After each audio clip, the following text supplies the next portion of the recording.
Hey everybody, welcome back. We are X is for Show. I'm Nico and you can find me on Twitter and Instagram at Nico Action. That's NICOACTION. And I'm TK. You can find me all over the socials at XNateXGrayX. Oh wait. And now we got him. Try that one more time for me. Hey everybody, it's Nathan. You can find me online at Dazzler AOA. That's like Dazzler in the Age of Apocalypse. I think you mean that's like who you are right now in the Age of Apocalypse. I cannot believe Dazzler from the Age of Apocalypse is hanging out with us during Sins of Sinister.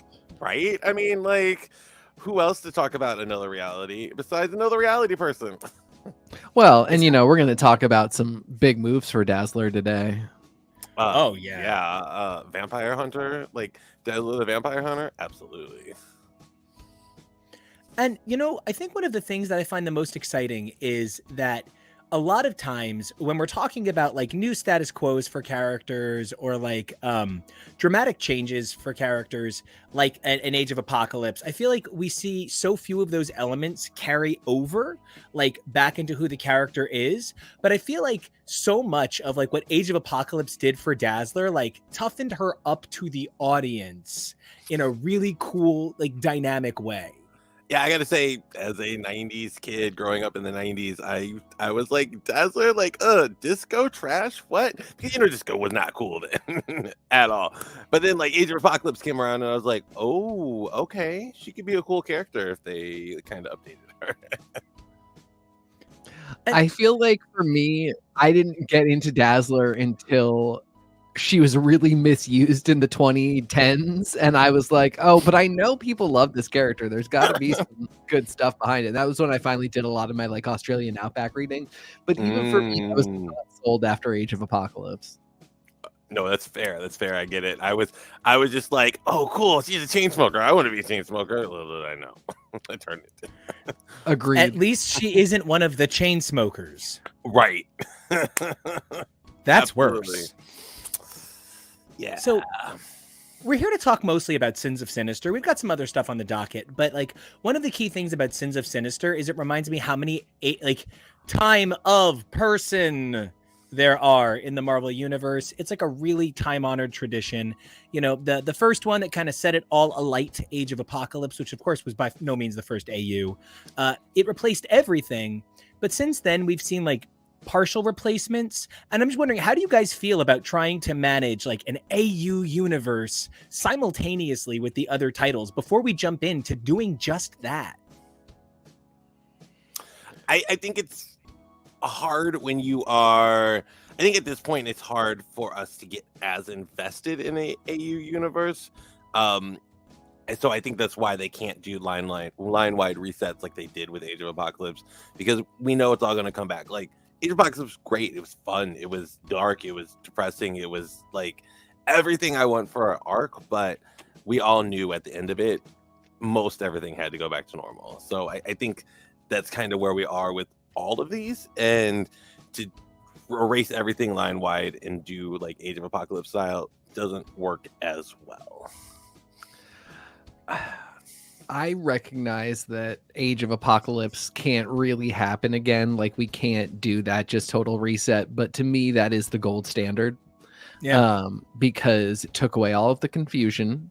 It took away all of the bad confusion and left all of the good confusion. Generation X is always the best example of that, because that book had only had 4 issues before it ended and a new book started. And then the question was, okay, now are we doing number 5 after this, or are we restarting it again? Or it was a cool question. It was something that had never been done before. It's the best friend getting killed in the first episode of Buffy. But since then, Marvel has wanted to really have its cake and eat it too, which is a terrible phrase, because why the fuck would you not eat a cake that you had? But to make me believe that Age of X-Men matters, that Age of X matters, but to not take everything off the board, to not do the big reset, to not leave me confused, to constantly be like, but don't worry, we're not shaking up your world too much, ends up not shaking up my world too much. So, I know why it can't happen the same way that it did in the 90s, but that really set me up for some high expectations. Well, and speaking of books that we were like, isn't it ending after that AU? Just before anything else happens, X-Men Red is coming back. Yes. And so, there's going to be a lot of like conjecture throughout the course of this episode. But Al Ewing, who, by the way, I don't know if you guys know, but Al Ewing writes comics.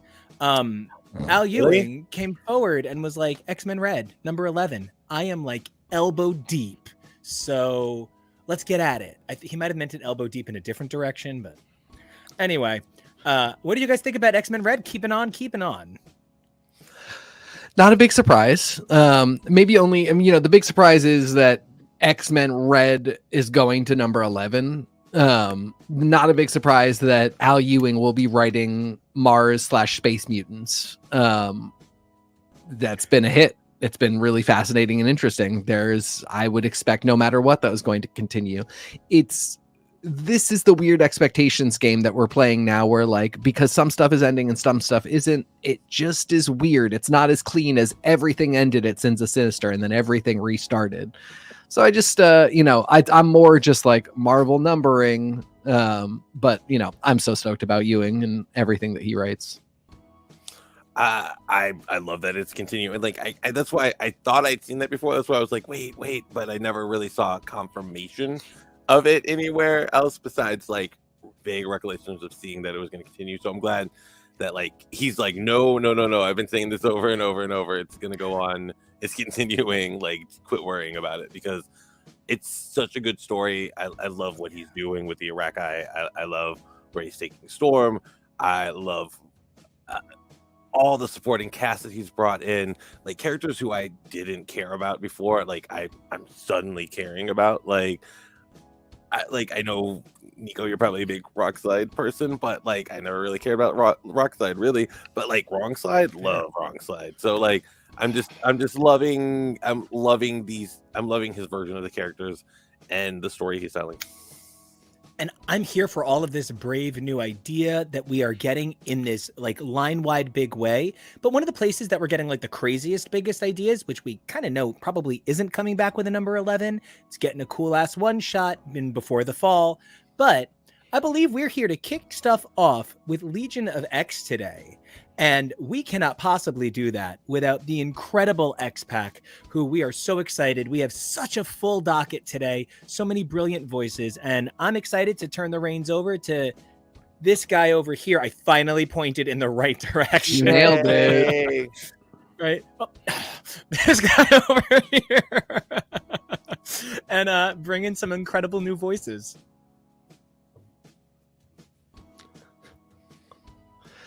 It's Mother Jagus. Hello. Introduce yourself, friends. Well, please go, Mother Jagus. Oh, well, thank you. Hello, I'm Mother Jagus. I'm not at all suspicious in my appearance or timing.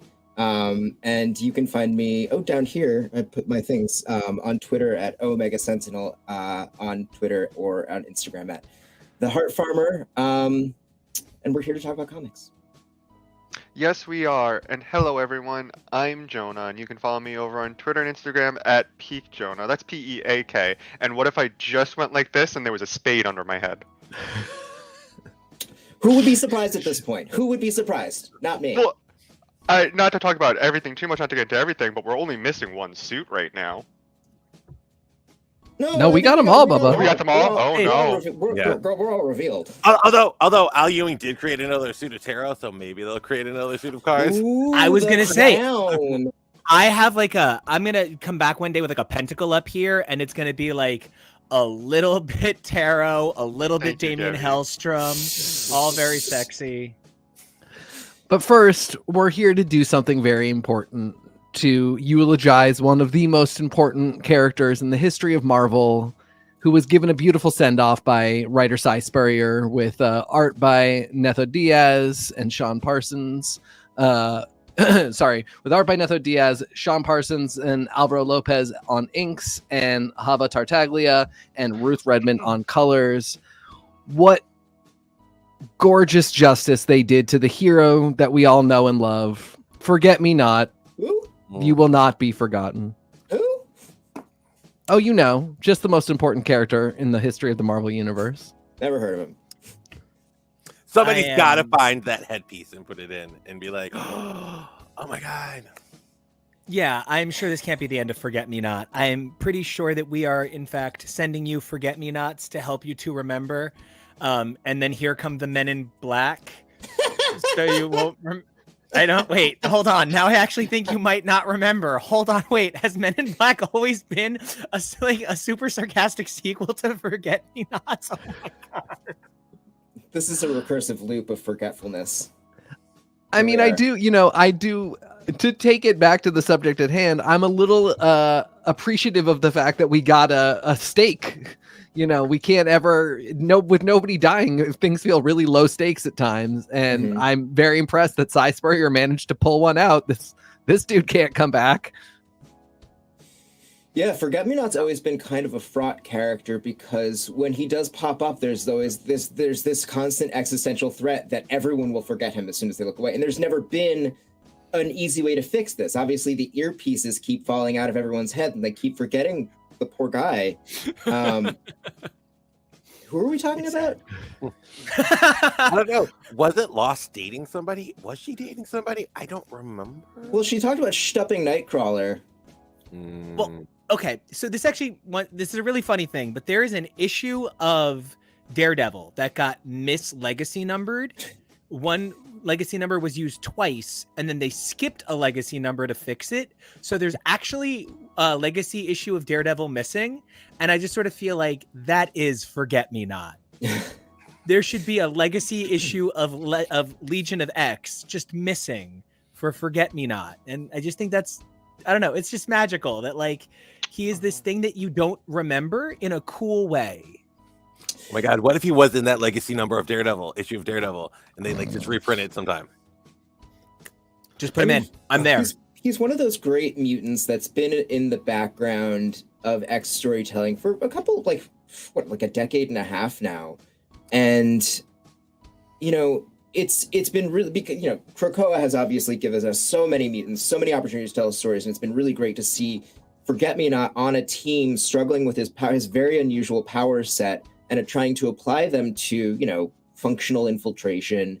But then to see the story play out, where of course everyone's going to forget him. That's his power. It's a great arc, but it's also it's tragic. I don't see there being any good resolution for him unless he loses his powers or something at some point. Well, I really appreciate the Spurrier coming from the Morrisonian school of writing X characters, wherein, the whatever is containing them or helping them, the assistive device that they need to be a functional person can just kind of slip out of your ear. It feels, yeah, exactly. There are so many characters in the Morrison run that it was just by a wing and a prayer, they're still here. And there are no checks and balances. There are no redundancies at this school. And if it fucks up, you kind of go away. And, I feel like for years, what's that? Don't talk about Dummy like that. I hope they brought Dummy back. I feel so bad. A mutant gas whose rubber suit was deflated on open day. On property, and they did nothing. Nobody did anything for him. And that's a bad claim. I want the story where, in the first place, Storm had to be like, this kid hit puberty and he turned into a giant fart. We need to fix this. I'm going to gather up all of his wins. Okay, fabricate a suit. And then, so now Dummy's a person, and Dummy's like, I owe this Aurora lady literally everything. And he's like, what am I going to do with my time? I'm going to suck. And I love Dummy, but Dummy is one of those characters in that, and I'm going to say it, this is coming. He's in that era of Sammy the Fish Boy where there were just so many fucking amazing children X-Men that just, I don't want to hear it. There were just so many great characters, and we're talking about Juggernaut this book anyway. So it's the one time I can kind of make that connection. Where is Sammy? Okay, fair. Where is He's Sammy? dead. No, he's not. Not anymore. They just never brought him back. Yeah, they hasn't been brought back yet. Same with Dummy. I'm sure this is like something Charles is holding over Kane's head. Being like, probably, you yeah. fish fry back, didn't you? Charles, absolutely. He is like, if you don't stay in line, Sammy the Fish Boy never coming back, deleting him.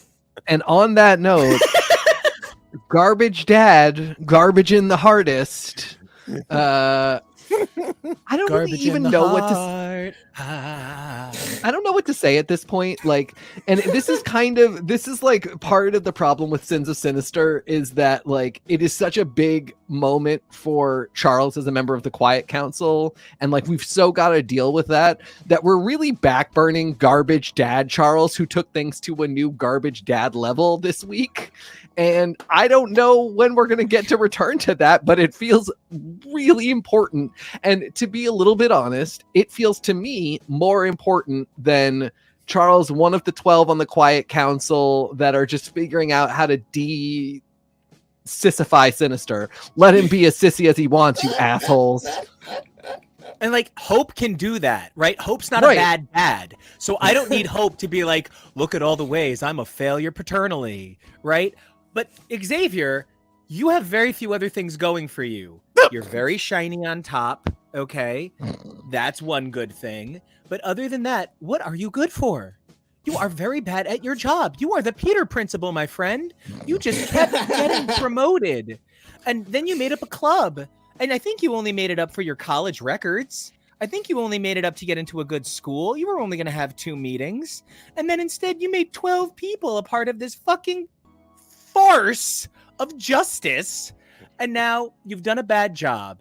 And a guy who based himself on playing cards legitimately beat you. His name is Mr. Sinister. He had a diamond on his forehead, so his clones have the other suits. Charles, you were literally beaten by an obvious punchline. Charles is the definition of failing forward. Yes. So, like absolutely. Like, he just lucked out. Moira McTaggart was like, I guess you're kinda gonna be important to us, so I guess we're gonna have to work together. And then like, bam, they just fell forward. You know, this book It's also me, had Sean. this book also had a couple of really important big Krakoan story beats too. The intertwining of Krakoa and the Phalanx and the Orcus Nimrod thing was like a 3-year payoff of a storyline that's been brewing in the background for a while. I'm really curious what everyone thought about that, kind of like what Sizemore doing with some of those Hickman threads. Well, I'm happy someone's finally taking a hem to these threads and trying to connect it all together, because I think that's part of the fun of continuing runs where we're doing this very long story arc that's been going on for now. We're in our 3rd year, or 4th year, if you're counting everything collectively, of the Age of Krakoa. And even though it's broken up into separate segments, there are still some interesting things that were brought us at the very beginning that a lot of people haven't felt the need to touch yet, or didn't want to touch it, or whatever. And I appreciate that Sai said, no, we're going to continue with this. We're going to take this and we're just going to sprint and run with it. And that's something that I can really appreciate. I, however, think that because this book is covering so many different storylines, I think that maybe a little bit of everything, I guess it's kind of what your preference is. Do you want to be the jack of all trades where you can have these 3 different separate storylines kind of trying to eventually weave together to one, or do you want to focus on the one storyline instead? That might be up to personal preference. For me, maybe one hand out of one cookie jar would have been nice. Maybe only 2 cookie jars. I don't know if we need 3. Well, that's exactly the only reason I'm okay with the fact that Nimrod hasn't done the Megan dance yet. Give There's it just too much else time. in this book for Nimrod to do the Megan dance. And I'm Jesus Christ, Jonah. Oh, my God. And to cut everybody up with a paper slicer. Yep. Oh yeah. Nimrod with like a blunt weapon that shouldn't work would be a great fight. premise. A lamppost. Nimrod with a club, like a cave Nimrod, would be really funny. Nimrod, you victim?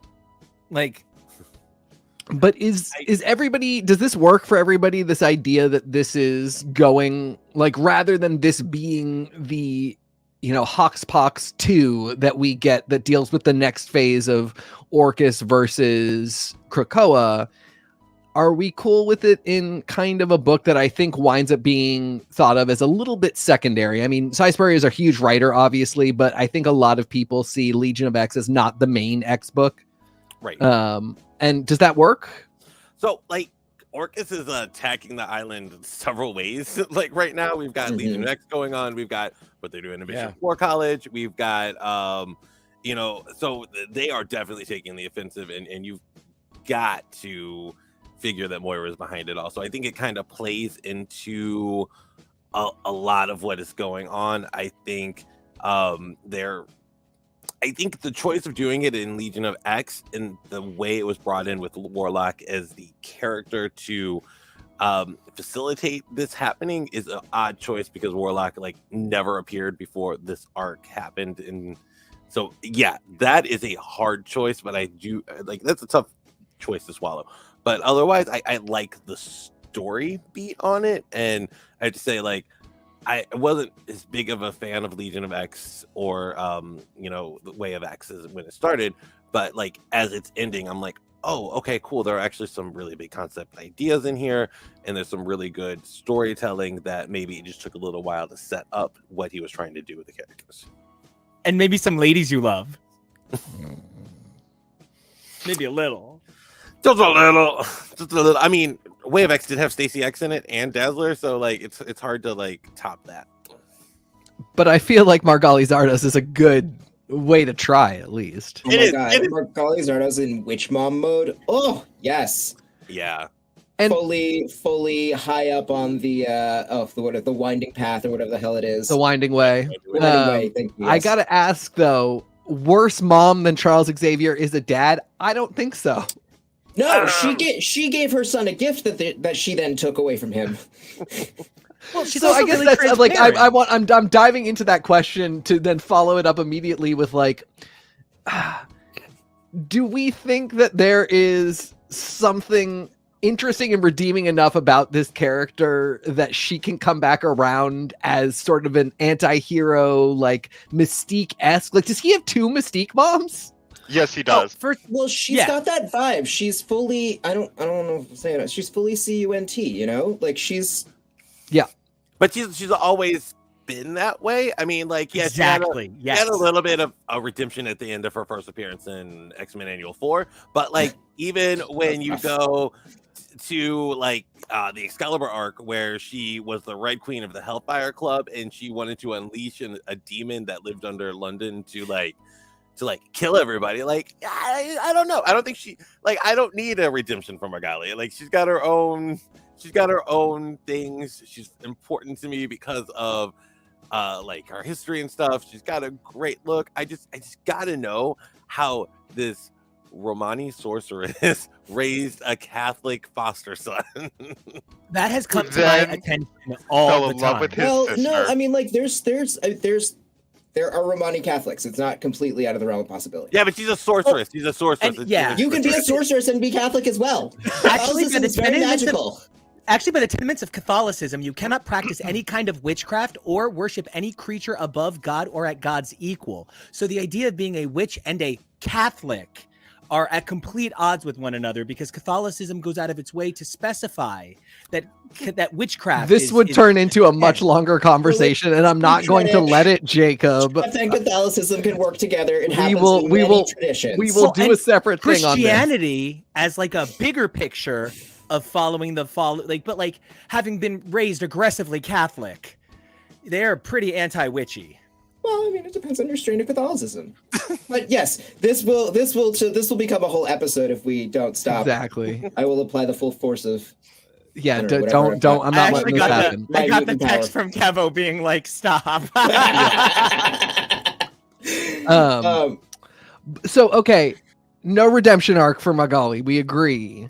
No, she's an evil drag mom. We love it. She doesn't need to have a redemption arc. She's fabulous. She's got those horns. She's horny all the time. Yeah, she's She looks like a Dea from Final Fantasy VIII. She can do no wrong. Keep her evil. Does she need a stay in Kurt's life arc, or is she best as somebody who pops up, fucks shit up, and leaves? Pops in, fucks shit up, and leaves. That's okay. Always been a character in the best. I do want to see her fight with Mystique, though, about who is the worst / best of Nightcrawler's moms. that really becomes my question. Like, do they think they are good moms? Nathan, Jonah, what are you thinking, Jonah?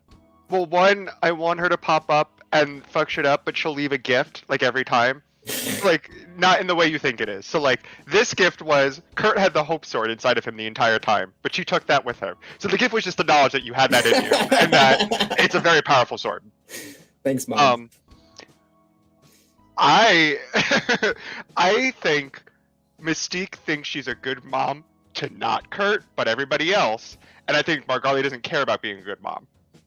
Mystique thinks she's being a good mom to someone like Rogue, but she is not a good mom to Kurt. Yeah. I think Margali is actually the better mom out of the two of them because she did actually like raise Kurt. She took him in. I mean, it is hard to top throwing him off of a river, but the other part of that is leaving him to die after you Excalibur a sword out of his stone. So I don't know. Maybe there's Man, did he get a physique upgrade? Well, with that gigantic titty hanging out in the last panel. I actually want to touch on something that I think actually supports both Nathan's point and my and Jake's loving debate. If we want to actually take a look, if she is on the winding way and is on a separate religious path than strict Catholicism, the way a priest would practice it, the fact that she was encouraging of her son's faith actually does make her kind of a really good mom. She does not practice that faith, yet she's encouraging of his personal explorations of the idea of the world around him as a creature who specifically looks non-human, where her non-humanness is still there. She's got the, the fuckums, but like her fuckums are like a little bit less than like his fuckums. And so like, I feel a bit like we could argue Mystique is like, I want you to be successful my way and there's no other way. But Margali is kind of like, be successful however you want, honey. I'm still going to take the money from your account. And in that way, I think she's not a bad mom. She's a religious pluralist, if nothing else. She supports her son's alternative beliefs. So hold on. As we respond, I'm going to ask people to get into their last thoughts on this. And also, the big reveal at the end here, please feel free to delve into that. I feel like that's going to have some big ramifications in a few months. Hold on, can I just answer Tori's point? I Go. feel like the difference is Moses was in like a little basket and was nicely gently pushed down a river. Kurt was yeeted off the top of a waterfall and was expected to not live. Yep. That's the correct answer. But Jonah, keep going. Let's hear some final thoughts from you on this. I love this reveal. I think there was whisperings and rumorings that this was a big possibility that Mother Righteous was a Sinister, was somebody important. She showed up at the right exact time, and as somebody who is learning a lot about murder mysteries and the whodunits, nothing is a coincidence, and everybody is a suspect, and I am really interested to see the 4 factions at play right now with the 4 different Sinisters of the diamonds, the spades, the clubs, and now we have the heart.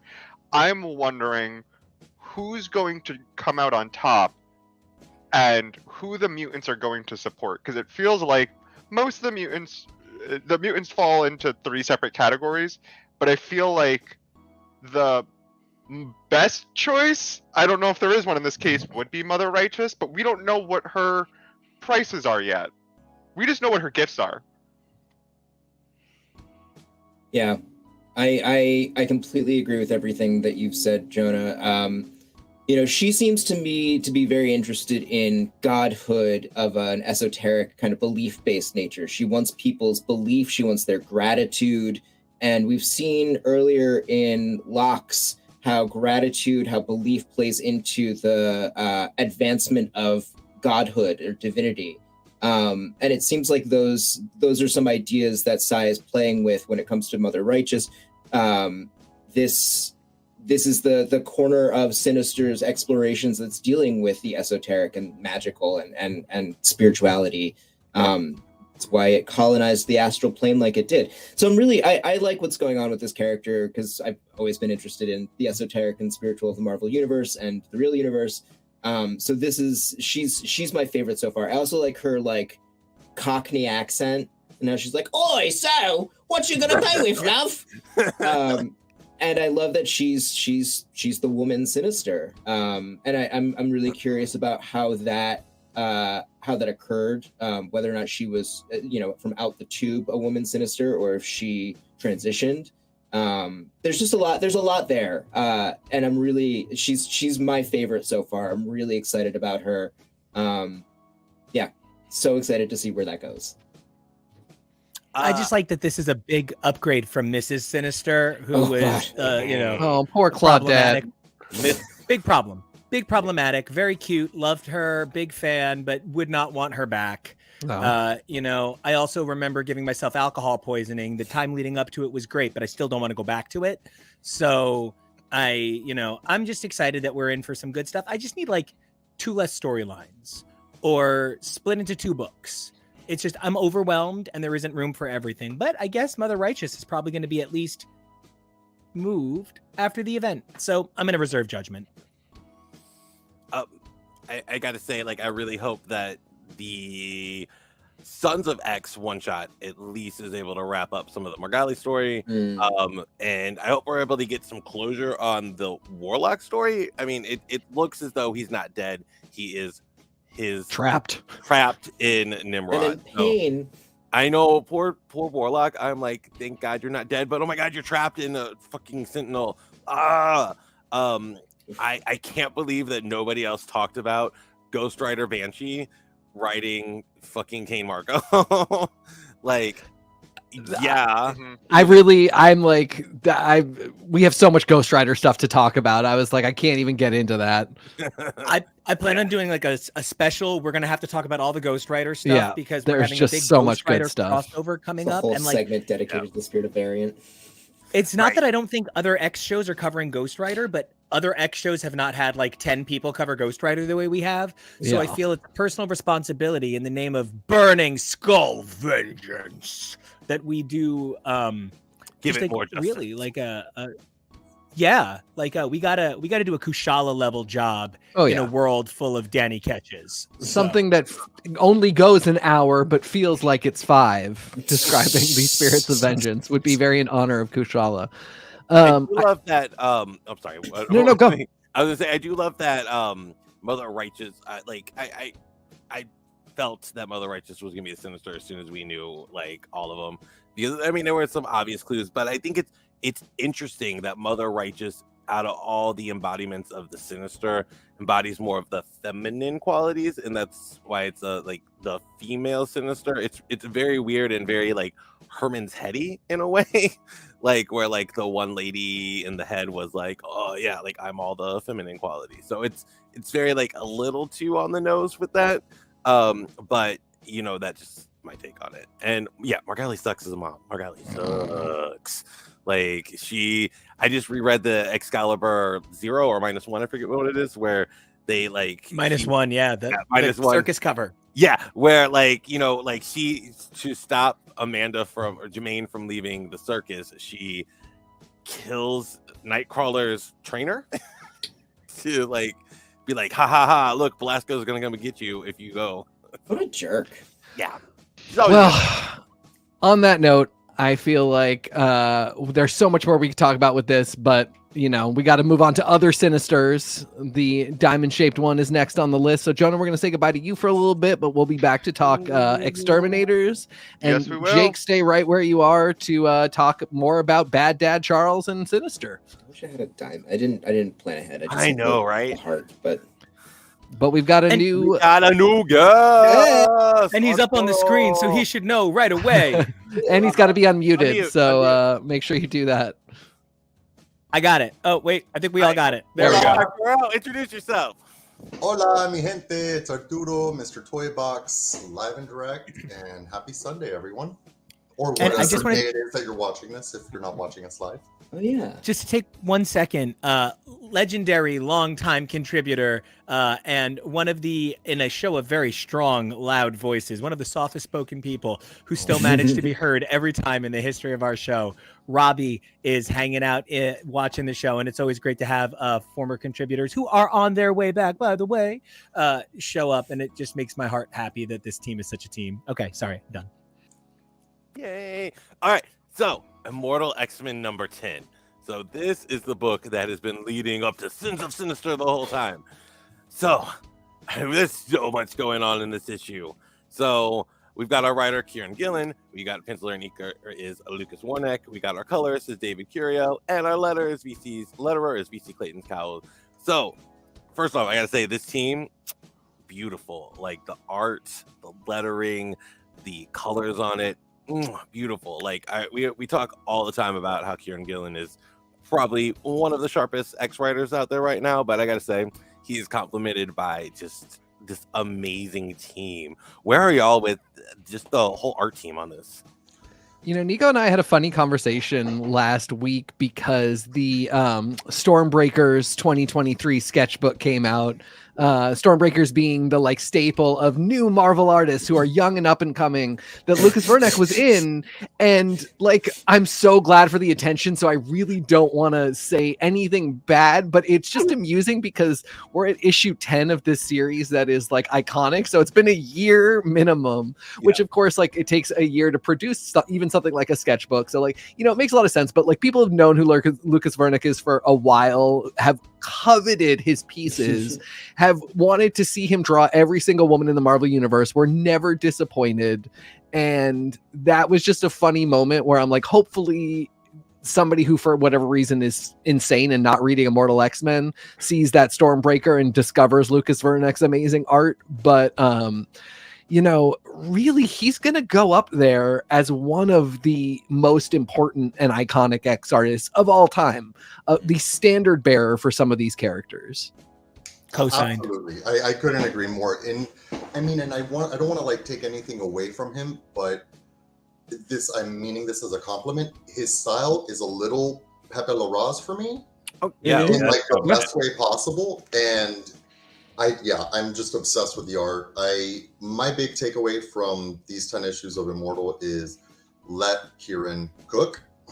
Like, give him some runway, pair him up with incredible artists like Lucas Verneck and Dave Curiel, and just sit back and enjoy the ride, because it has been incredible. And in the last week, I've reread the whole 10 issues, and there is not one panel that is wasted. You go back and you're going to find little things that you're like, oh, whoa, in issue 4 they said this, and now it's coming to bear, and it's just top notch.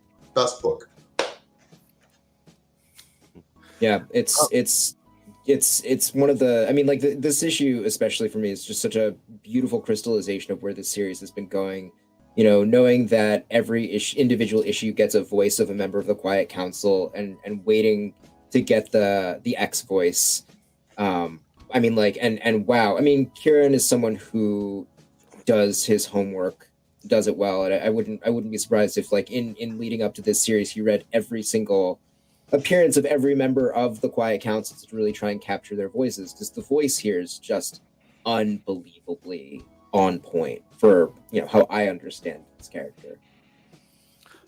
So a really important thing happens in this issue that, had been hinted at as far back as Hoxpox itself. The idea that Hope dying and who's going to come and take her place. So obviously we had 2 candidates for it. Mimic was a little too scared to even try, but let's be fair to Mimic. That's probably a lot of pressure to try to resurrect the Messiah, and you're especially for Mimic. Yeah, I think that was such a good moment. We needed to have that moment. Yeah. He has no confidence. No.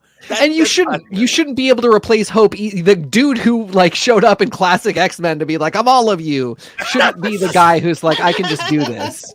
Like, it should be scary, and there should be somebody. It makes it seem so much bigger that there's somebody who's like, this is actually too big a job for me. I can't.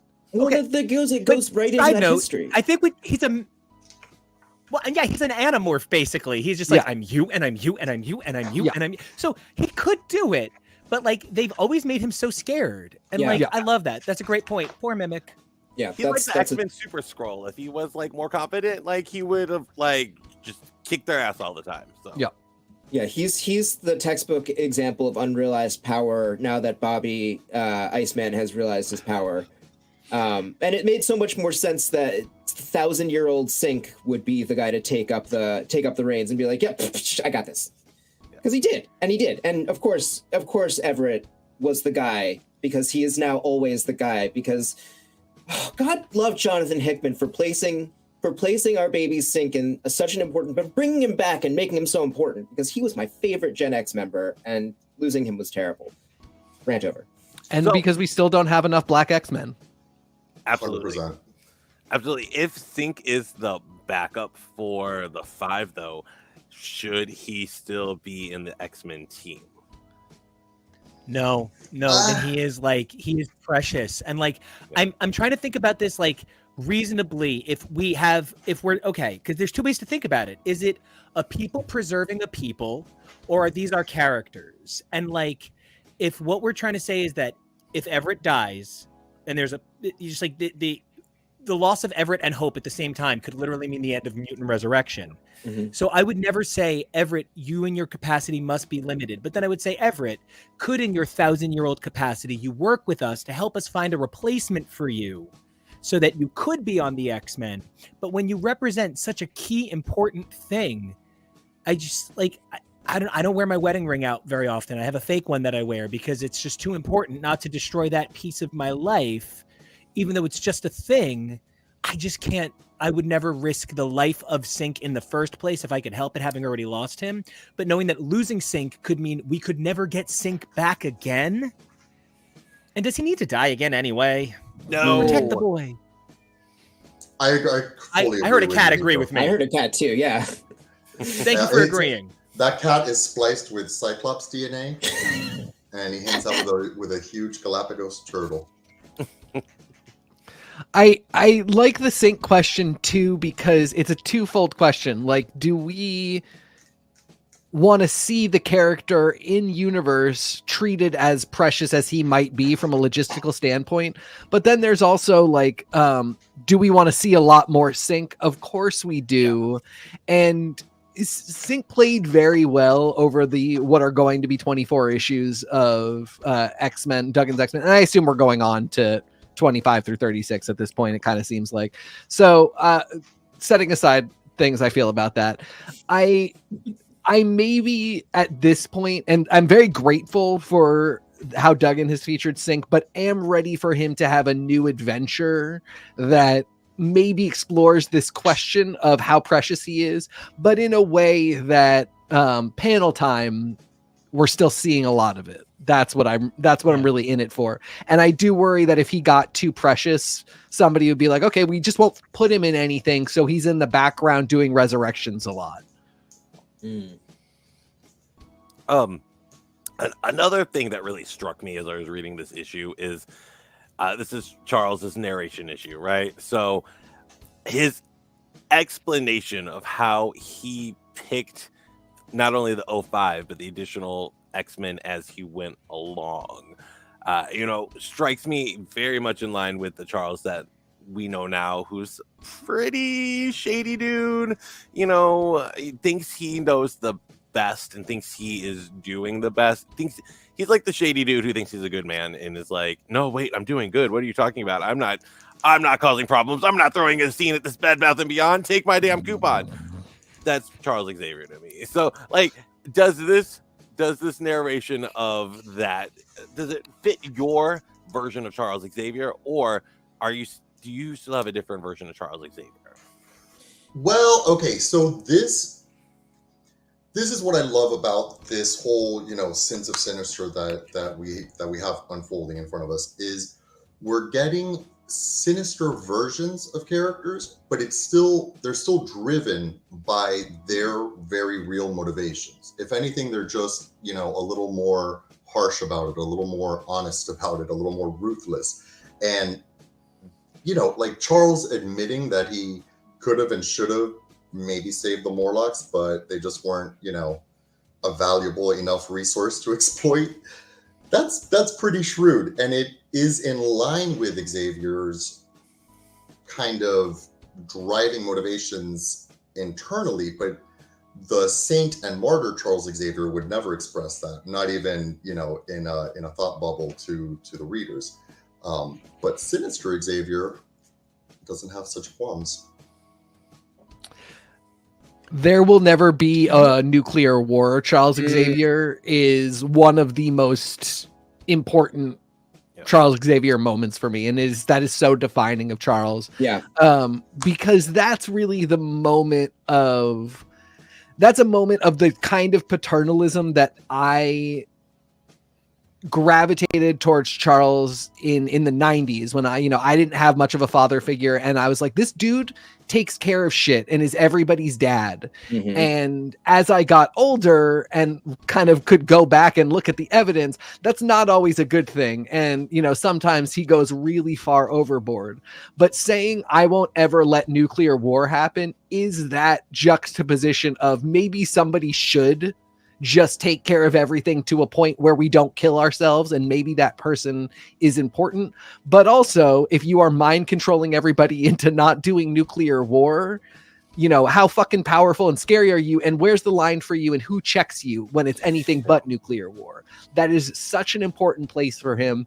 And that's really two things that Arturo and Jake said, like, that is Gillen at his best, and the thing that I respect him most for. And the problems I have with Gillen, I think, have to do with maybe him not being given the correct runway. Not that it's not enough, but just he's tough to work with editorially.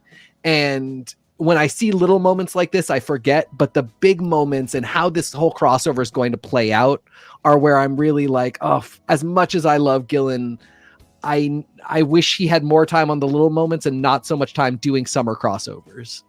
Well, and it's that balance of character work with spectacle and that's I think that was what the tough balance was with Judgment Day. Was it was meant to give us so much introspection and reflection and character work in the context of this really big event, because you had these personal moments of judgment, but the event was like 36 issues of stuff. It was just way too much. There's a giant god looming in the sky yelling at you. Like, sure, it's really that's I can get behind some of those details. It's just that it was too many books. Yeah. It was too many books. But to the point of this rendering of Professor X, I really felt like this was the Professor X channeled through the values of Moira and her visions. What she showed him on that bench that day when she let him look into her mind. Of course he's looking for the mutants who will help keep other mutants in check. He's terrified of himself, and he's terrified of what he saw. Of course he is looking for the resources he can exploit. He sees the dark paths that mutants can go down, and he also sees the dark paths that humanity will take mutants down. He's a man trying to balance power and pragmatism and his own mortal fear. And that makes for a complicated figure, and frankly, a pretty fucking terrible dad. But I don't think there's any correct answer for the question of like, what is good paternalism? But the nuclear war thing, that I have a secret, there will never be a nuclear war, felt so on point with like the running thread of Professor X from the 60s to now. I thought that was a perfect crystallization of the development of this character, that he would say something like that he would have something like that in place. I don't know, for some reason that felt so significant and so well rendered in this context. Perfect Professor X moment. Perfect. I think it really speaks to his character, right? Like that, like if historically that he really doesn't trust other mutants unless he's been able to bring them in. I mean, his first that we know of encounter with a mutant was with Malfarouk, the Shadow King. So like that sort of just set him on a path where he's like, oh wait, we can be great and wondrous, but like maybe we're gonna also cause the end of the world. Well, and I think one of the things about the reinterpretation of Xavier under Kieran Gillen is Kieran Gillen is so good about being like, I know everybody needs to have things in categories so we can compare them, but I've gotten really at a point where I'm like done with this person's more powerful than that person argument. Yeah. Because there's different kinds of powerful. And what Xavier is proving here is that Xavier might not be, 107 on the burn you with Phoenix Force scale, but Xavier has more manipulations running at any given time. And the mistake we're making is that we're judging Xavier by other mutants when we should be judging Xavier by other cosmic level psionic forces. Because what he's doing is essentially what we would say Moondragon did. What he's done, where he's put his mind, the fact that even when things like, because if he can control nuclear war from happening, then there must be other things he's up to. You know what I mean? Yeah. The idea that this story serves to Dio-Hot-Mufai, the official handbook of the Marvel Universe, to sort of destabilize that. Oh, well, you can't beat that person, they're more powerful. Good, destabilize it, because it gets boring when I'm told Hulk will always be strongest. No, I think Galactus could squish Hulk. Why are you saying that Galactus could not squish the Hulk, prior to at least the Green Door? Because we know Galactus can annihilate all reality in a place. So how is it that, and that's one of the things I think this did so well for Xavier. It re-escalated him where he needs to be. He hasn't been there since the Illuminati, and that was as soon as you said like he needs to be taken along with other cosmic level threats. The first thing I thought about was the Illuminati, because that was really somebody saying these are the movers and shakers behind the scenes, and the Council and the Illuminati. There's a lot to be said there, but that was a really good place for him because it wasn't other mutants, it wasn't other mutant stuff. It was the people on Earth who are going to make those I'm not allowing nuclear war type decisions and have the capability to do so. I mean, they had Infinity Stones. Yeah. And then remember when Beast had an Infinity Stone? How did any of us survive that? We didn't. Reality ended and we got a new reality. I guess we owe Moira for one thing. And he wasn't like fully evil yet, I guess. But Nathan, change to your Black Swan wig. That's post Threnody. He was fully evil post Threnody. I'm sorry. Yeah. Okay, yeah. You're right. Yeah. And as we wrap up this issue, what are your final thoughts on this issue? It's the run, the big reveal at the end. Charles Xavier with the Sinister Diamond. I'm just. Oh yeah. Go for it, please. I'm sad and happy. Like, I like that not everything can be the same. If you ask me what one of the most perfect shows I've ever seen in my entire life is, it's Twin Peaks. And that's, 2 little seasons plus a bonus season plus a movie plus 3 books plus some audio stuff and, whatever. But like Twin Peaks is altogether really 2 seasons of television. If you ask me what another one of my favorite programs of all time is, I would gladly say the Star Trek universe, which isn't a single program, but it's a big entity. I don't think you can quite compare them the same way. And in that way, Immortal X-Men giving me 10 issues that I can sort of hold in my heart in an interesting way that I didn't really get from Hickman's X-Men and I don't get from Duggan's X-Men, that I wanted from the Hoxpox era. It's bittersweet that it's my so-called life short, but I'm really glad that it's my so-called life short before it could get like Frasier stupid. Yeah. Yes, but I need more, and I understand that all of reality is going to unravel with this event, and who knows where we're going to land afterwards. But please, dear Marvel, give Kieran Gillen another book, give him another cast of characters, whatever. Let him keep running because.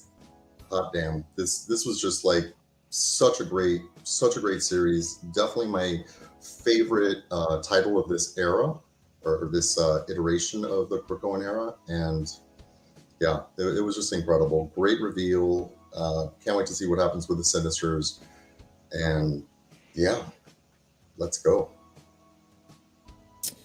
I really feel like in this era of so many mutants getting so much, being all around, it's really nice to have a character spotlight book, and to get, some interiority on characters like Exodus, and characters like Sebastian Shaw, characters who we've never really had a look inside on before, and to see what's in their heads, what's in their history, what makes them tick, and then to revisit characters we're very familiar with, but within this framework and this context.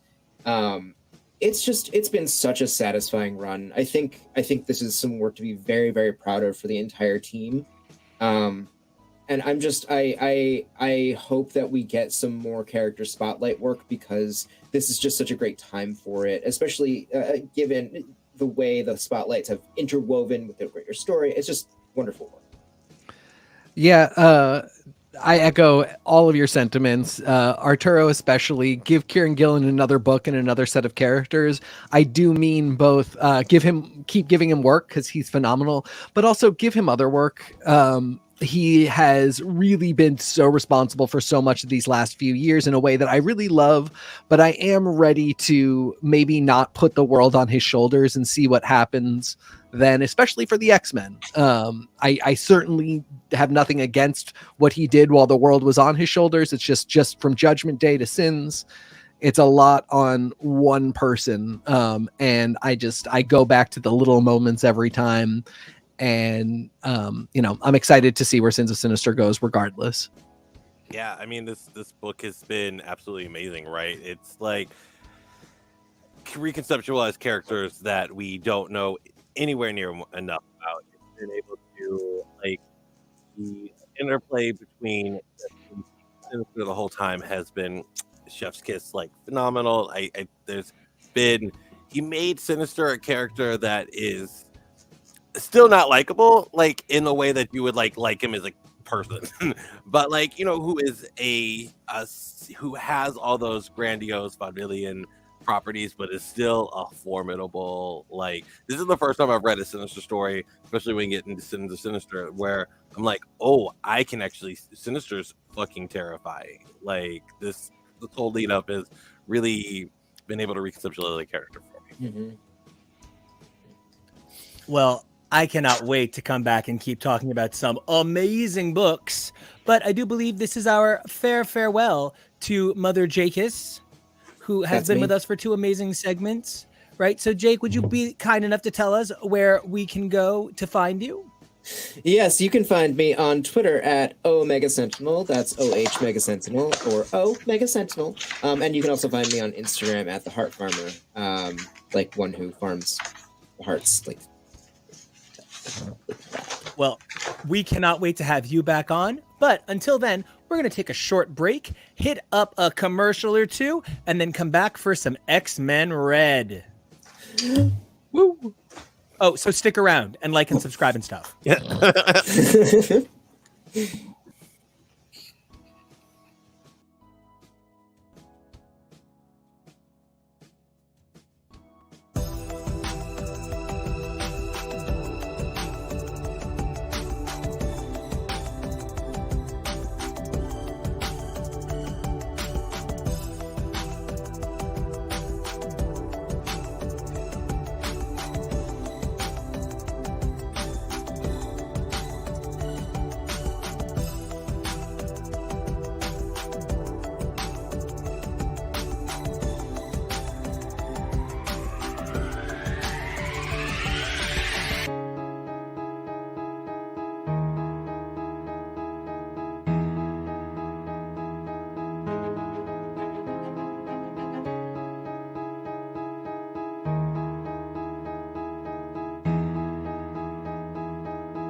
Oh man, I'm so excited. It's X-Men Red time, and we have with us another voice, but a voice that is very familiar to anybody checking out our show. Hello, it's me, Steve. You can find me on Twitter at HowdyDuda. That's HOWDYDUDA. You can find me some other places. Just look around. I'm there. And it's actually so wild that I feel like X-Men Red is the book that it is, where it's sitting in this crossover. Because one of the biggest things for me with X-Men Red by Al Ewing, who has navigated this title so perfectly and fluidly, one of the things that I really think that he's sought to do is pull together all of these different threads. And I feel like I had not expected this title to play into the narrative of Sins of Sinister quite the way that I feel like it is. We have Al Ewing on X-Men Red. For writing, we have pencils and inks by Stefano Caselli and Jacopo Camagni. Deepest apologies for the deep mispronunciation, I'm sure that was. Colors by Federico Blee and letters by Ariana Mar, who always does the best letters ever.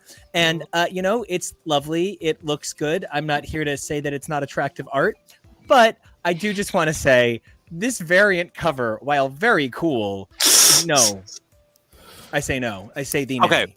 I bought the cover because I'm like, it's really, really beautiful art. But then I was like, but why? This has nothing to do with X-Men Red. Like if you're gonna do a classic cover, do a Storm classic cover. Like you could do the Life Death cover, update it, bam. I might have taken Storm and Magneto doing the classic Jean and Scott. Like it's just the fact that this is not X-Men Red. This is the X-Men who have their own book, and we could have done this cover in front of the treehouse, or it is weird. Super cool, Dodderman, amazing, but The fact that the corner box has all of the current X-Men, Right, and not exactly. Mega X-Men, is Exactly. just extra fucked up. Did they not know what book this was going to go on, and that's why the banner is just across the top like that? Like, I That could is the accept vibe. it.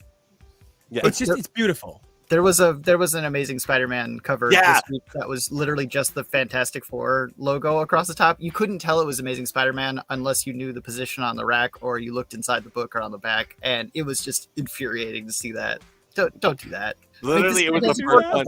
Literally, it was the first one on the rack at our store, and we're like, "What? What? What is this? Like, wait, that doesn't make any sense." Oh, it's Amazing Spider-Man. That makes less sense. Great cover, wrong book.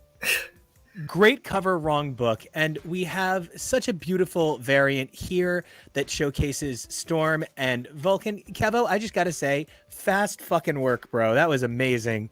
Does Vulcan I have a love- flat top? I think it might just be the shock of how fucking hot Storm looks here just blew some of his hair off. Oh, I see. Okay, so it's not quite flat toppy, but even still, we got to talk. Sir, the hair. Okay, anyway. So I would love to get everybody's take on this. I mean, we already know that it's not ending, which thank goodness, please, give me 11 all day, 11 take me straight to heaven. And this first run of it, this first 10 has been a deeply affecting tale about how these characters interact with the world around them, even when it's told from their point of view. And it's been a depiction of society from the vantage of a few people in almost like in our town, old school, very staged kind of way that allows us to accept a society we're not a part of, accepting us as viewing it from within. I don't know. I just found the whole thing very powerful. How is everybody sitting at number 10 with the ultimate reveal of where this book was headed for Sins of Sinister? I gotta say, I've loved every step of this book. I know a lot of it has been what we would think derailed by events, but I know Al Ewing really invites those events in and really works with them and really tells the story with them. So like what he has done with these characters, the voice he has for Storm is so close to that classic Claremontian voice for Storm, but also enhanced to me. I think it's like a modern take of that Claremontian voice for her, which I love. I love every decision, every step she's made has been flawless. Having Abigail Brand reveal herself to be such a true villain is also like we always knew she was shady, but like this is like she's like sitting there with her white cat, like I'll get you, Gadget. yep, the whole time, and I'm like, oh, okay, cool, I love this. You know, the use of some of the characters like getting frenzy, more screen time, amazing, love all of that. Is Beast her cat? But hold on, Nathan. I want to ask you this, because you just said it, I want to keep it fresh. Is Abigail another one like Margali Zardos, who is bad, but also like there's something, she's working her own stuff. It's not just villainy. I mean, it is just villainy because it's selfishly motivated, right? Is the thing. Like, yes, to her, she feels like she's maybe the hero of the story, but she's justifying what she believes as the greater good by literally constantly throwing people under the bus, assassinating people, committing genocides. Yeah. Like, this lady is full villainy. She's just the kind that doesn't think she is, you know? She's Beast's soulmate, clearly. Yeah, I mean, they're absolutely. like a match made in hell. I think she thinks of herself as like Charles Xavier thinks of himself sometimes, Yeah. where like she definitely thinks she's doing the right thing for the right reason. Her reason is just wanting to be in control of everything, which I can respect. Whatever, Yeah. I can respect that. But like She only feels like, well, I'll be safe if she's completely in power, and that is the thesis of this book, is that is exactly the attractor of negative energy and evil. Which is the hierarchy of empty power. It's a lot to pin on this character, because if you ask any other residents of the Marvel universe that aren't on the X-Men who Abigail Brand is, I think a lot of them would be like, wait, who? Who? Oh yeah, she's calling the shots for our galaxy. Like it's a lot. Carol knows who she is. Well, yes. Yeah, Carol's almost like an unofficial X-Men adjacent. At this point, especially. Yeah, I love this. I mean, I was singing the praises for Kieran Gillen, and for me, Al Ewing is the other one, where those are the two poles around which the last year of X-Men comic books revolve around. No disrespect to any of the other, creators, but those are the two stories that I just kept going back to. And what a gift that he has taken these 10 issues to give us new characters, to reveal so many reveals, showing us what is the name of the little shadow cabinet of the Iraqi that Sunspot's now a part of. The what? The Night Seats. Thank you. The Night Seats. Just an incredible book, and yeah, I'm thrilled that we're getting more of it. I'm thrilled that he has as much love for Storm as I think Claremont did, always will have. And it really comes across. And if there's anyone that's going to save all of us, it may be Storm. That makes sense to me. I really love him putting Storm in the position of the focus of this anti-monarchical bent that this book has been on.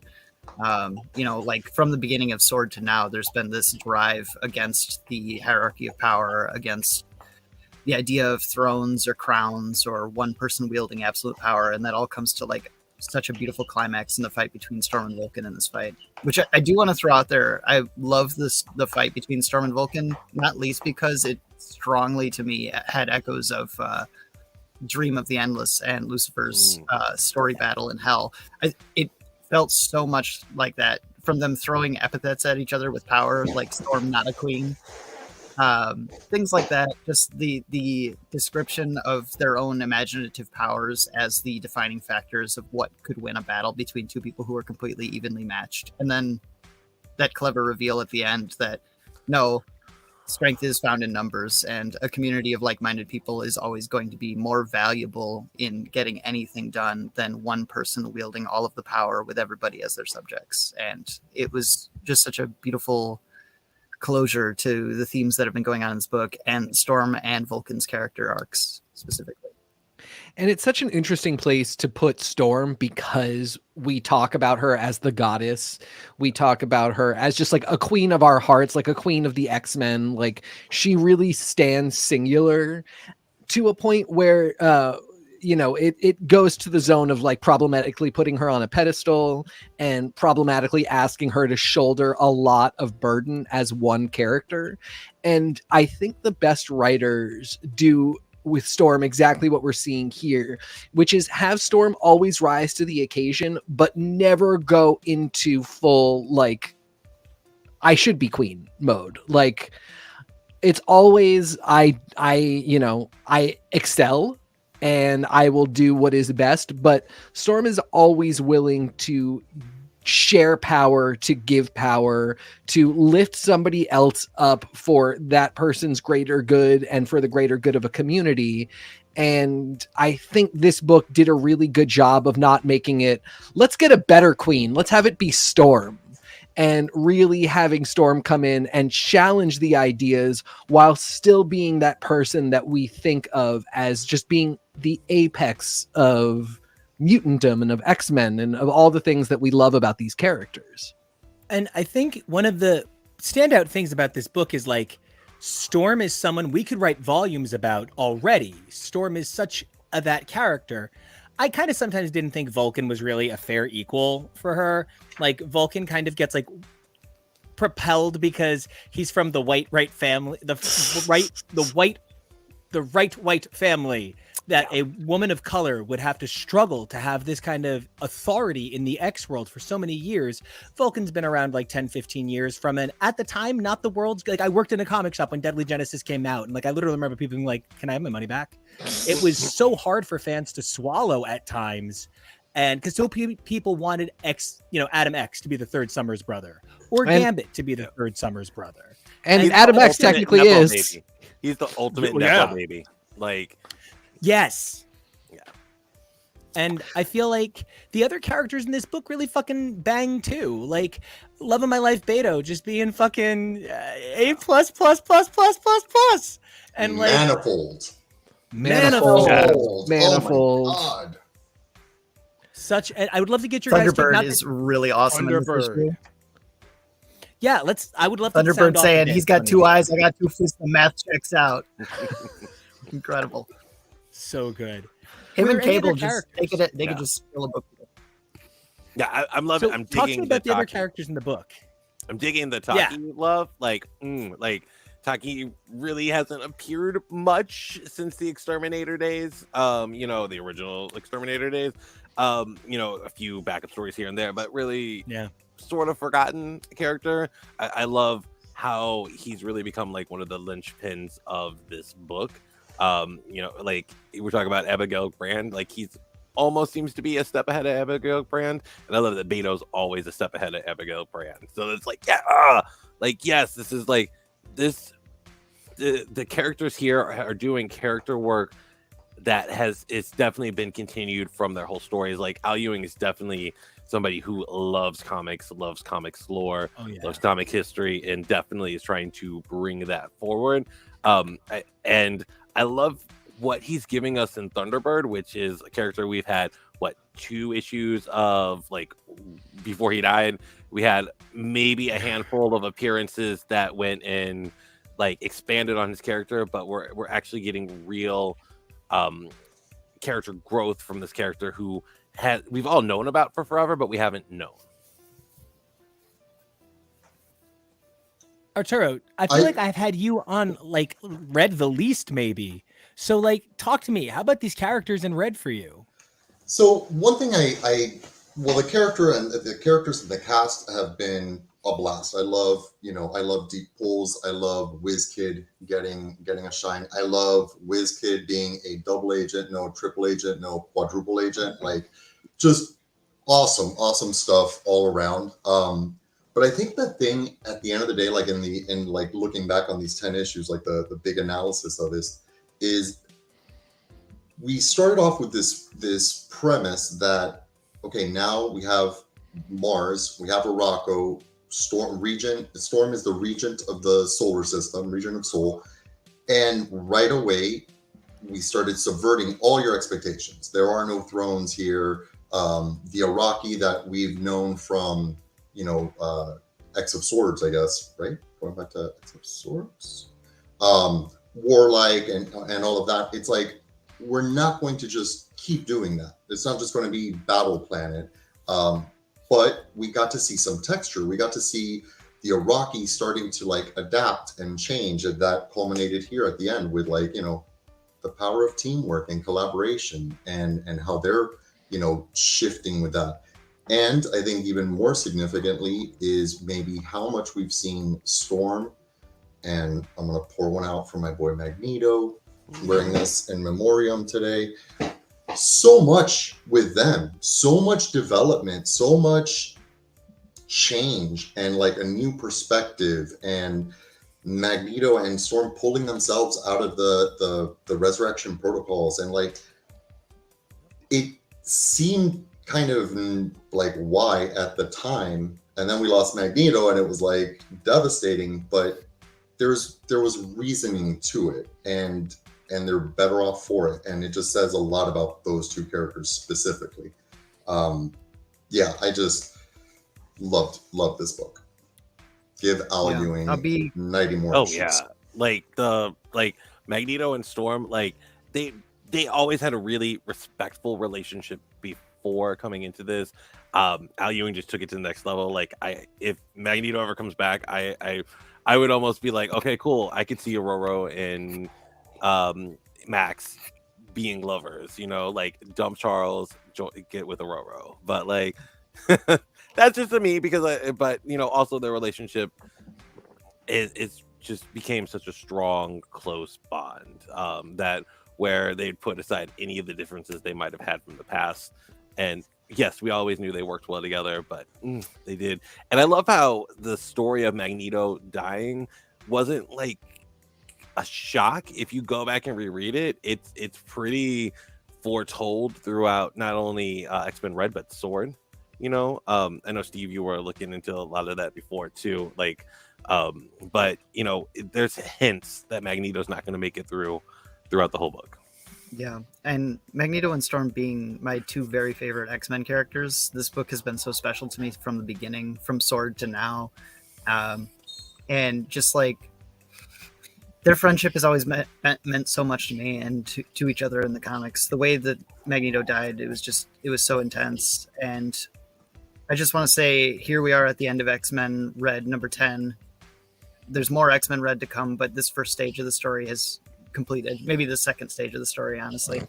And I'm just at a point where I don't think I could have honestly asked myself, can Storm and Magneto's characters be progressed in a meaningful way in the comics landscape as it stands in 2020, you know, or so?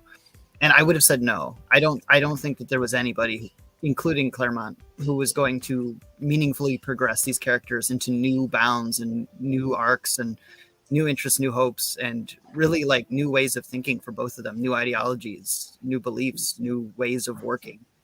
And Al Ewing has managed to do that through these first 10 issues of X-Men Red in ways I thought unimaginable, at least in the current comics landscape that we are dealing with right now at Marvel Comics.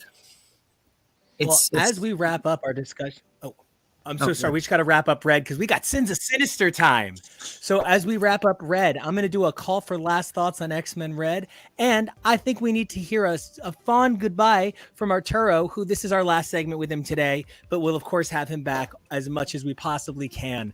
So everybody hit me with those last X-Men Red thoughts. And Arturo, when you do me a favor and give everybody your social media so they can follow your fine face. Thanks, Nico. Give me more Sunspot. Give me more of this. Give me more of everything. Al Ewing holding it down. Love this book. This is a must read. And follow me at Mr. Toybox on Twitter and Instagram. And if you enjoyed X-Men Red number 10, in like my recent photos, like maybe 3 or 4 photos ago, I have a recreation of Storm versus Vulcan. So check that out. That's awesome. Oh, well, so yeah, next person for final thoughts. Hit me. Okay, so this book is amazing. The reveal at the end, saw it coming, right? Like, you know, Orbit Stellaris, Sinister, saw that coming, right? It doesn't shock me, but I love the look of Orbit Stellaris under his mask. And I just gotta say, like, there is only one story that like we really haven't seen much of, or we haven't seen anything of, that I really want to see picked up at some point. I hope it's in X-Men Red, but it could also be somewhere else. Is the Sunfire story, where Sunfire moves to Araco and he's supposed to be going to look for Red Root, but like we haven't seen that be mentioned since what, number 1-ish? I don't know. It's been a while, but I would love to see that story picked up. Al Ewing, I trust. Like I just can't wait for more. I'm gonna miss X-Men Red for the couple months it's on break. Storm and the Brotherhood will absolutely fill that gap for me, but I'm gonna miss Araco. I'm gonna miss all the Arachii, and I can't wait to get more stories concerning them. The biggest thing I'm looking forward to next year, and with the coming of X-Men Red and its return, is seeing more of Apocalypse, seeing more of Genesis, seeing more of literally all of my favorite mutants, all of whom are on Mentor or Araco at this time. Yeah, I mean, I think we could see early on that this book was something really special. This team, everything from Sword onward really represented something unique for the X-Men, that if we resolved every storyline that's happening on Krakoa proper, X-Men in space still has like this life of its own that I think always fascinates us. And Ewing has really done the work of giving us new levels, such that if and when we start to resolve Krakoa, God forbid we ever go back to a more standard Westchester-esque status quo, mutants in space would still have so many places to go that would be endlessly fascinating, endlessly justifiable. So, I just think incredible work was done there. I'm very excited it's continuing. Again, my issues are editorial. It's sort of confusing when we hit this moment of 10s across the board, and then some stuff is coming back and some stuff isn't. Might have been a really good time just to kind of close off and start over again, but that's okay, because as long as the book is continuing, I am very happy to keep reading it. And yeah, I mean, one last Sinister in the mix. I was really hoping that was going to be Catherine Ann Summers, but Sinister is an acceptable alternative. Also, that Sinister's cheekbones are out of this world. I don't know how I'll ever recover, but that is all I have to say about that. We're having a little bit of technical trouble, but we are still going to move into Sins of Sinister and get things going with that. So Arturo, thank you so much for being with us. Bye. Thank you all. It's been a blast. Always a pleasure. It has. And I think we are going to bring in Miss Raven for the Sins of Sinister. Oh, hello there. Hello. Introduce yourself. What? I need an introduction. Yes, darling. Hello, I'm Raven, aka Dame Red Bento. Oh, I'm sorry, no, Sanguine Spinner. I don't know. Just find me online. At this point, I keep reinventing myself. Who knows? You're like an Essex. It's so many identities. Is it a diamond? Is it a club? What do we have going on here? I swear, it's like I start to identify with him more and more, and I'm like, no, oh God, no. Oh no. Well, no matter what form your user handle takes shape, you're still Raven underneath, just like Mystique. So you'll always know. Thank you for recognizing this. We love you, doll. So, the moment we have all been waiting for, the recreation of the Hoxpox panel with Sinister in the Charles Xavier seat is finally here. Honestly, no, I haven't been waiting for it. I was not expecting Sins of Sinister, and as the event got closer and closer, I think I find myself continuing to disbelieve that this is the direction, in a way that I both love and hate. But right off the back, how are we all feeling about where we're going right now? I hate to admit, I accidentally missed like a couple of comics, and so I was just like, oh, I have too much going on, so I just kind of put everything aside. And reading this, I now have to go back and read so many comics to catch up on what the hell just happened, because, I'm intrigued, but I'm also, holy crap, what the hell? And I think that's like partially by design, right? I think a lot of people have been like, I'm giving up on some of these books. I can't do all of the X-Men. So when they throw out a crossover where it's just like, I actually now need to go back and read all the books I said I wasn't going to read because I need all the information. Brilliant marketing strategy. Stephen, Nathan, what are you thinking? I gotta say, this issue overall is so fucking amazing. Like, I love it gives you enough information to get your own answers, but it doesn't feed you all the answers on a lot of it. I know there were panels that when we were reading it, Steve and I were like, wait, what is this about? And then like usually one of us or the other one would be like, oh, okay, this is exactly what it is, or this is where I think this is coming from. So it's cool. It makes you do a lot of work, and it's a dense book. And I definitely suggest, if you have read it only once, reread it like 2 or 3 times, because there's going to be a lot of stuff you're going to miss. Yeah. I'm really enjoying it. I'm a big fan of Mr. Sinister and Mr. Sinister type events. I really love Kieran Gillen writing Mr. Sinister, so I'm winning all out with this book. I don't know. I really like it. I feel unstressed. I feel unbothered. I feel relaxed reading this book. And it's great because this book would like super fucking stress me out. It did on the first read. When I got to that page, and we'll talk about it later, but when I got to that page with Ben Grimm, it really fucking stressed me the shit out. I didn't like that at all. The nice thing is, unlike Judgment Day, which we went into, I wasn't sure if it was going to get reset. Like at certain points, it seemed like it absolutely was, and then things happened where it was like, all right, no, actually it won't. And on and off and on and off. And I was just stressed the whole time about what was going to stay and what was not going to stay. I have, by the grace of Kieran Gillen and getting to know that we are going into an Age of Apocalypse homage event, I feel unstressed. I feel all of this will be wiped away. Maybe there'll be some nasty consequences. I might lose one of my favorite murder lesbians by the end of it. Who knows? But at the very bring back my wives. At the very least, Ben Grimm is not going to stay the worst piece of shit he could possibly be. And Definitely not. Unbothered. It feels great. Nico, welcome back. We're so happy to see you.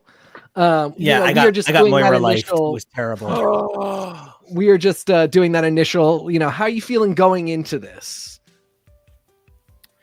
My excitement for Sins of Sinister is that, like, I want an outcome. And Kieran Gillen is so good at outcomes. And so that's it. That's like my goal. I want something to happen. That's it. That outcomes are her income. Yeah. Sorry. Because that's like, it sounds so dumb, but like we've had so many events where we've walked away and been like, what the fuck happened? Yeah. Even if Judgment Day didn't like revolutionize the way I read comics, I feel results from it that I think at least change character narrative. Like, this has to be a payoff, because one of the greatest sins of the Hickman era is that so little got paid off because it was meant to be shorter but deserved to run longer. And so, when the outcome of the mystery isn't the same as the mystery setup, it can be really hard. But something that Kieran Gillen has shown that he can do so beautifully is take other people's bits and build a whole new Lego set out of it. And I'm really excited to see how this Powers of 10 event, by virtue of how it's working, complements back to Powers of 10 in such a beautiful way. There's a thoughtfulness to the construction that really has me eager to see how this reflection across Powers of 10 could have an effect on the X-Men. And one of my questions to the Powers of 10 point of this is, how much value is there for you guys in the speculative nature of alternate universe events like this, where we really get to see, some alternative to the world, and some, in this case, that it's really by Sinister's design that we're getting to see a world as controlled by Sinister. Do those elements, even though we know they'll be reset for the most part, do they have value to you as you go into reading something like this? Or is it just kind of like a lot of one-offs and you forget it? So like, I think yes, absolutely. I think with this, the good thing is yes, we are almost assured that it's going to be reset, and there will probably be some sort of ramifications, but unlike most AU tales, this, like, the save point is going to be like right now. So these are the characters we know and love, and we are seeing their reactions to these events. So it's not like, like what if, Storm remained a thief or whatever, in one of those type of what if stories. But it's like it is a what if spinning directly out of here, and these are the characters we know and love, and they are going to have the ramifications. It's just going to be reset because somebody's going to kill a Moira at some point. It also makes me wonder, like, how long can a Moira clone live in the chamber thing? So, like, there's some weird stuff. Yeah, in the engine. Yeah. Moira, I'm Lesra. absolutely here for this. Oh my! These kind of things are like catnip to me. Earth X, Age of X-Men, Age of X, Age of Apocalypse, the Exiles, Squadron Supreme, Heroes Reborn, both of them. I love this kind of shit because generally these kind of things, I feel like people often come away with them being like, well, in AU, none of it mattered at the end, so why even bother reading it? And it's like, that's such a impoverished way to look at reading a story to me. I mean, it's like, I don't know, that's like looking at a life and being like, well, a person dies, so what matter does their life have? Who cares?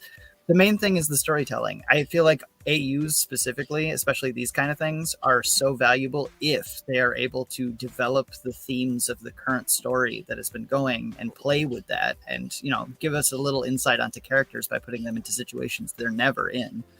Show them extreme situations, put them in these extreme environments, see how they react to them. We get a sharpening of character. We get a deepening of our understanding of who these people are, even when they're not the same people or not in the same universe.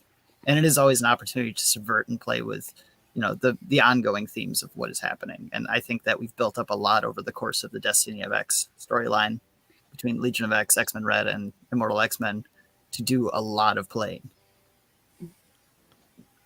Raven, where are you at with the AUs? I actually kind of really enjoyed the predictive arcs that they did in this comic, because it sort of gave us oh yeah, you remember the time we did this, and oh yeah, you remember the time we did this, well, here's how that arc would have progressed. And I'm like, thank you, because some of those arcs I'm like, where would the story have gone? Like, seriously. It's like, it was interesting to see these projections, and it was a lot of fun, but it also kind of reminded me that, like, Defenders and Defenders Beyond touched on these matters. Like, what is this character? Is it just the archetype? Is it always the same thing? Are you allowed to actually progress and move a character type forward? Can they be good? Can they be bad? Do they flow between the two? I love the fact that we're not getting static characters, but we are getting familiar characters who are constantly kind of being reworked. And I love the fact that Sinister's at the heart of this, because he is that much of a megalomaniac. He is that much of a narcissist. He's so much of a narcissist that he actually trusted his own creation. Which is very much a part of him. I'm like, oh my God, no. And then he comes back to No Moira Engine, and he's trapped. And I'm like, yes, of course you're trapped, you dingbat. I love it. I love this. I really do. I enjoyed it way more than I thought I was going to. Well, we are going to really come at this from a lot of angles over the next few months. That is why, we had another issue that we could have talked about today. We decided that we were going to space things out a little bit so we could always keep coming back to this. So I know we are a little short on this segment, but we do have so many beautiful women to talk about in X-Terminators. So for now, we talked about where we were at going into this. And as we get into last thoughts, I want to know, what are your hopes and dreams as we go through this series? I missed most of the conversation, which makes me so sad, because I'm sure it was like amazing. I'm sure this was just like, not the one to miss. Not that there are any to miss, but it's a shame. But I am here for the ride. That's it. Like, I'm here for the ride. I'm with everybody on, like, you learn so much from mirror versions of yourself. It's not just about canon. It's about how the bigger picture informs it. And I'm just really excited to see how Kieran Gillen is going to make this mirror reflect so beautifully what's been going on in the state of X, not just as he's been designing it, but as he inherited it and has been working with it. It's really cool.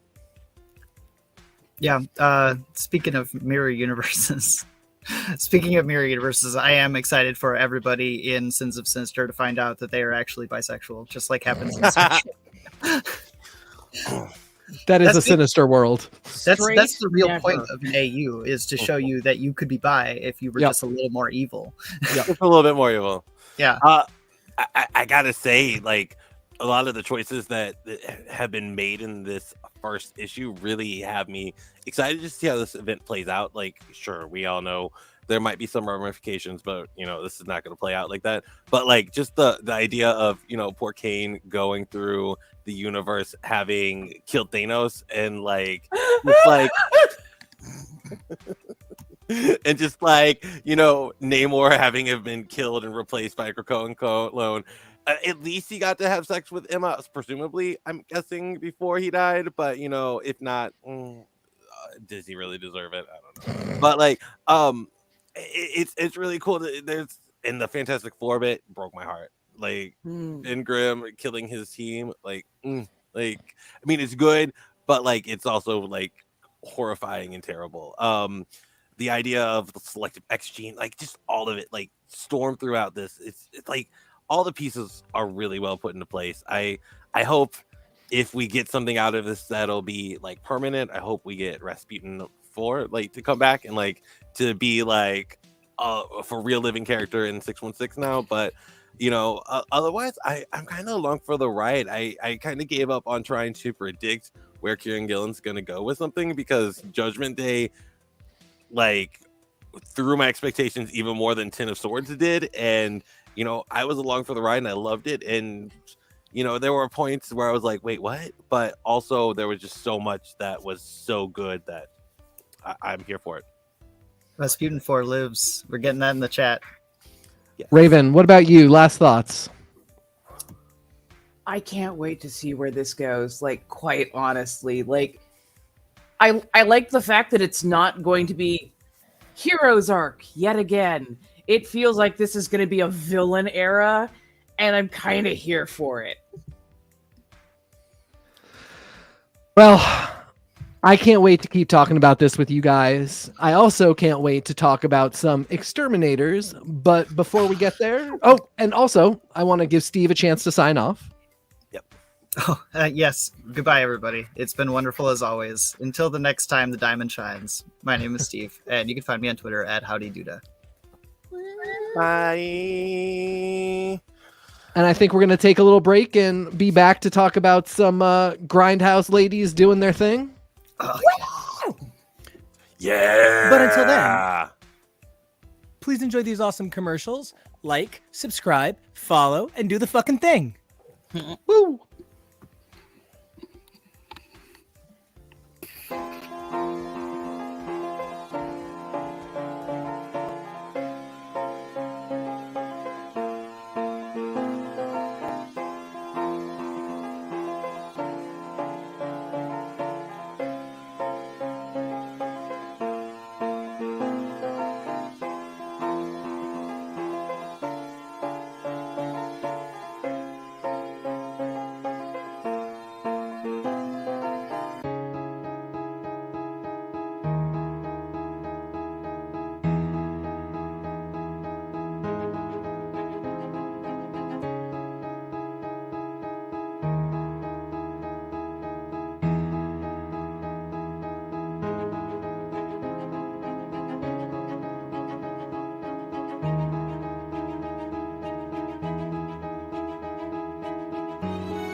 I'm a contributor here. I'm not leading this motherfucker. I just get to do one thing. And that's one thing only. I just get to be like, hey girl, missed you. That's you, Tori.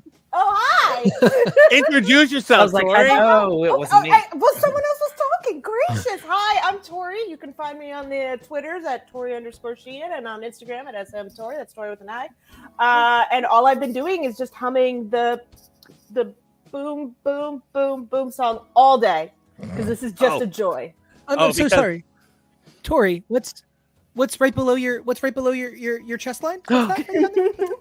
Is that Merch. X is for podcast merch? Oh, look at Little bit of that. swag. Oh, just a Just, little something I picked up before. Just a little something that's available. If you check out xisforpodcast.com and you want to know a little bit more, you should definitely go pick up that amazing shirt. Okay, Oh, yeah. I'm done. From that top to this top to that top. Nathan, I'm going to pass you the mic. All right, babies, let's get disco-fied. So first off, we got Jonah back. Welcome back, Jonah. Hello, everyone. Yay. Boom, Okay. boom, boom. I'm happy to be in this room. And I'm glad that y'all have boom, boom, boom stuck in your head because until Sins of Sinister is over, I'm gonna have like Abba's SOS stuck in my head, like insanely. Like when we were covering it, I'm like SOS, and I'm like, okay, stop, Nathan, stop. But yes, I'm playing the Exterminator. Riri one for the Super Bowl. Oh, well, yeah. It's the superb owl, please. We don't need to be chased down by the NFL. Oh, But we're talking about a different big game today. Yeah, we are talking about the biggest game of all, Exterminators. Like okay. costume game where you don't change for a week. But then you become a cute, slutty witch. I just everything about this whole thing is everything I've ever wanted to see in an X title. It's every like slice of life times 10, girls doing girl things, exacting revenge. I was in love, laughing my head off. Oh my god, yes. Like the only thing that really pisses me off the most about the X-Men vote is that we're likely to lose one of these members to the X-Men team and not be able to have a full like Exterminators book going forward, which is my absolute dream. So The hell we will get a clone. Really? If I gotta show up, I will show up. They will not be happy with my ass. This So- book was too damn good.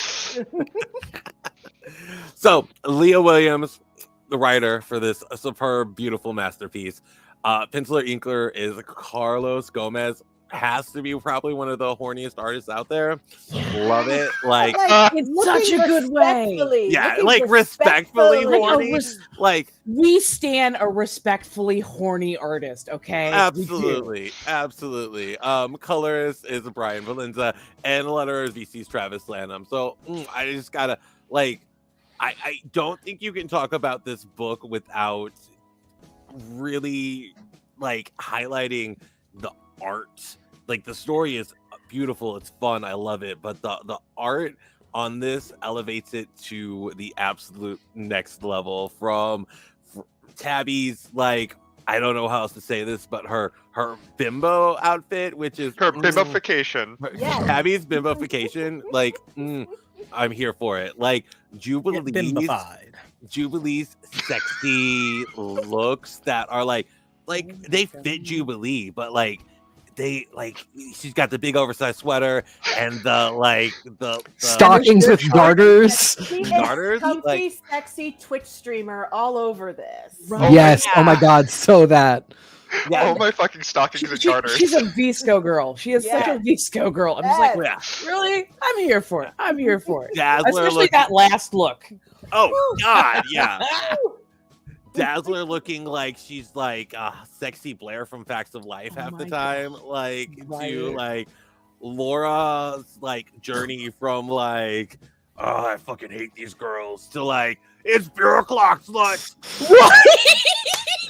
I And don't you know, at the end of the day, for all the sexiness that we get from these women who are just looking so hot, you know that it is an equal opportunity thing because we get Gambit in that baseball scene at the very end just like objectified to a level that I love every minute of it. I'm just saying that, you know, this is a very equal opportunity. Everybody as sexy as possible. Doesn't matter who it is. I hate myself because I don't look like this. And I really appreciated Gambit for being the himbo we need. How is he alive? I don't know.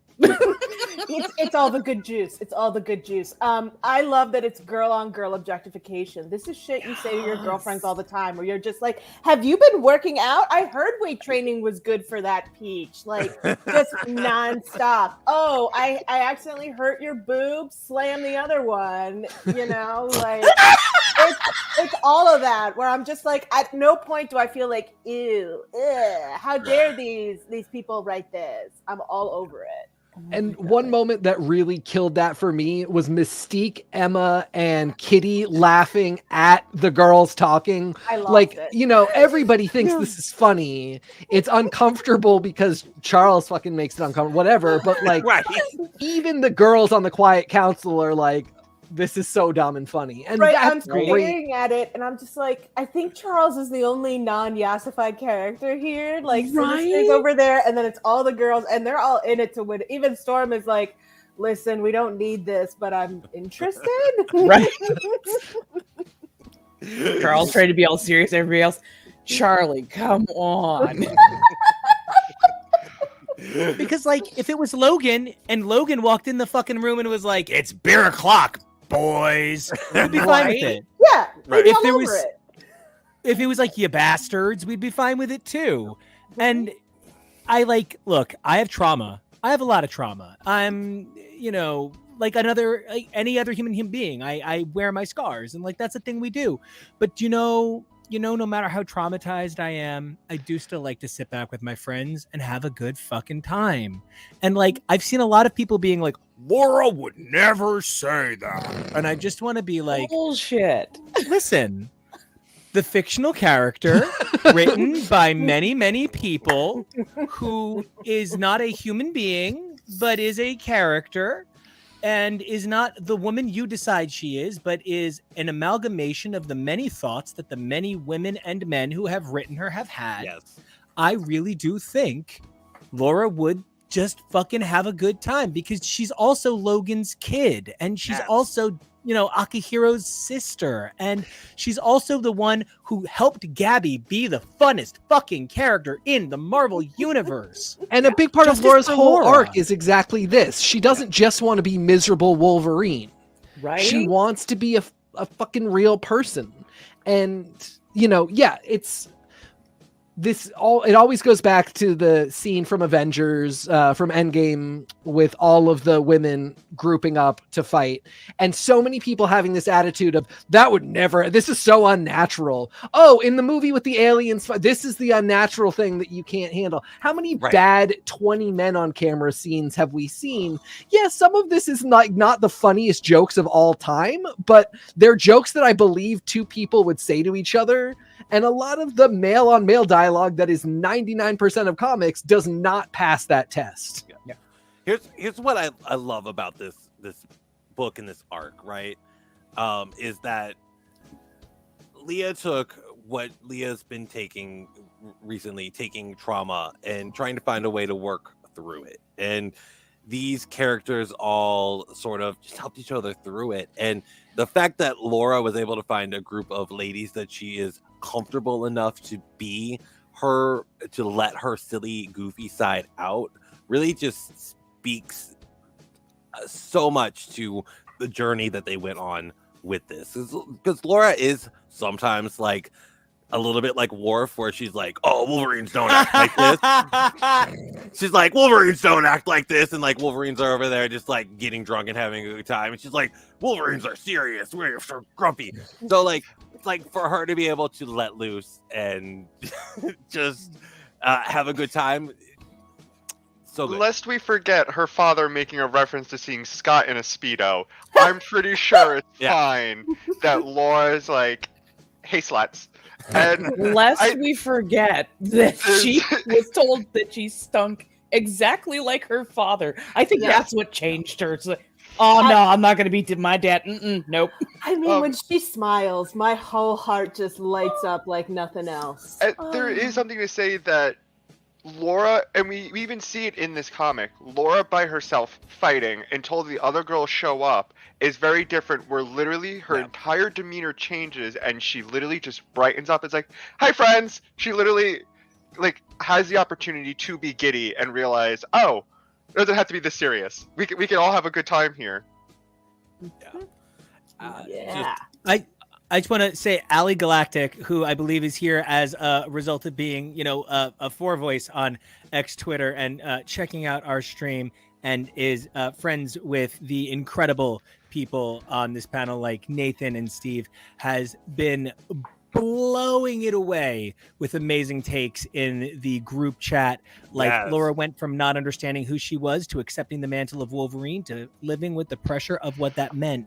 And now she's finally able to decompress and let herself shine. It's beautiful. Amen. 10,000%. Or A women. A women. This is an A-Force world. Oh God, if only. I miss A-Force. Oh my God, A-Force. And this book really speaks to that. Like there is so much space available for all woman books and all woman teams, and it's just so silly to think that any strike against this book proves that it doesn't work. This is such a great book. It is not perfect, but we never get the chance to have great books with women, let alone like bad ones. We have to get to run the gamut.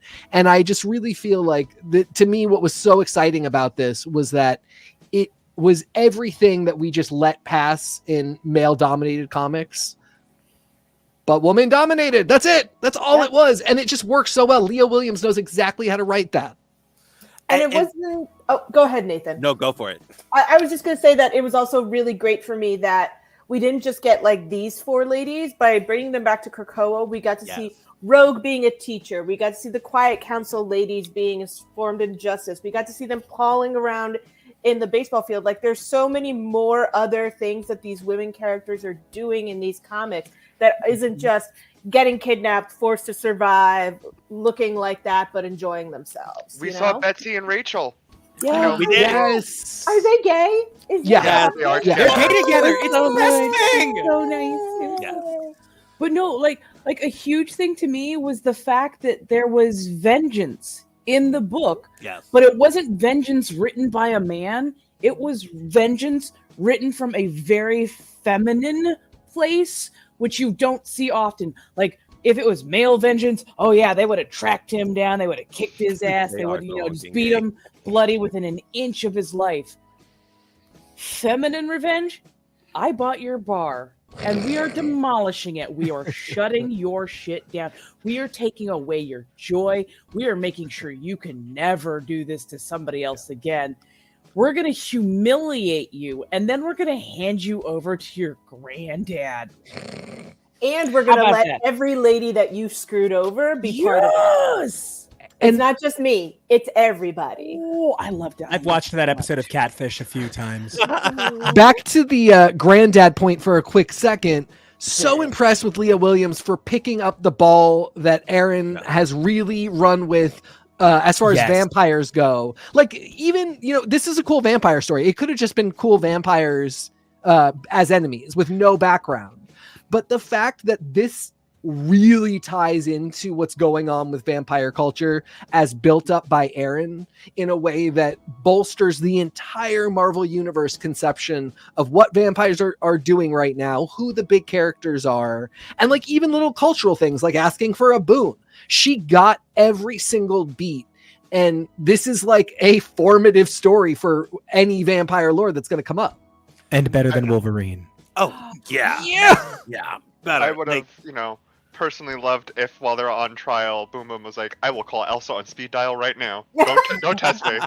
Don't test me. Exterminators 2 needs Elsa. Yeah. Oh, yeah. Yes. Oh my God. Oh, yeah. Like when she added at the end of A-Force, I was like, love this. Like, wish it would have continued. Wish Civil War 2 hadn't just derailed that story. But I gotta say, like, I know we all are very positive on this book. I have seen surprising a lot surprisingly a lot of negative attention from some of the comics fans out there. I'm not surprised at all. I was gonna say, are we surprised or are we No. just disappointed? I like think I'm I've seen disappointed. them and their arguments hold so little water, Yeah. but it also really, really shows where their personal points are coming from, because it is so privileged that I just can't relate to this book. Oh, really? Maybe because you are male, raised in a male world that is catered to male comic book fans. And this is what women go through and what femme presenting and AFAB people would like do and how they would process and how they go through things. Oh my God, it's not a book for you. Boo fucking who? Move over. I've got shit to read and titties to respectfully ogle. It's crazy that these people don't have the money to buy a book they don't want, but they've got all the fucking time to complain about it. Right? Well, and I think the argument too is like, this isn't a book for you, and that's actually why it's successful. Not every book needs to be for you, and it's not a failure when it doesn't appeal to everybody. Sometimes the most successful thing a book can do is not be relatable to a person to whom it should not be relatable because it's not their story. That is not a failure. That is a feature, not a bug. Yes. Yeah, I like the weird online criticism I've seen. One of the parents was like, "Oh, how do we know this is for?" I was like, "It says parental advisors on the front of it." But I was like, how do we know this is not for kids? And their complaint was their complaint was when Laura said it's bureau clock sluts, and I was like, there's a lot more questionable adult content than Laura saying it's bureau clock. She has knife hands. Yeah. I mean, as a person who we had talked about X-Terminators 1 before, I was actually very disappointed that we were censoring out cuss words and things like that. And I think maybe possibly if we hadn't still been doing that, it's possible that it's beer clock sluts wouldn't have been so shocking, because we'd been cutting out all kinds of words before then that were historically, societally derogatory towards women. And but I also just think that they need to ovary up and get over it. So Yes. 50-50 on that one. So I've got to ask, if they were to put out another volume 2 of X-Terminators, who would be there for it? And are there any additions that you would like to see to the team? I know personally, I definitely I'm here for it. Like, if you were doing Vampires Hunters, I know Jonah, you had mentioned her too, but like, you got to add Elsa in, like, just like the fun that Add would her be. anywhere. I'm literally begging. I'm in a drought. Please, Guys. put her anywhere.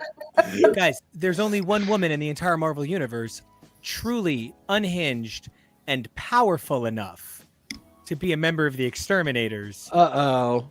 And she's going to leave you spellbound. Oh my God. I think Erica needs to find her sexy ass over here. She's just crazy enough. Spellbound is the unsung work by Weezy Simonson that, like, when I read it and asked you guys to read it, stop? Kevin's saying stop. It is Alert. Everybody please needs to go out and read this. It is Yeah. truly a fever dream. We covered it on audio, and my only regret is that it wasn't on video, because we laughed and joyously laughed. It wasn't mocking the work. It was interacting with the cracked outness.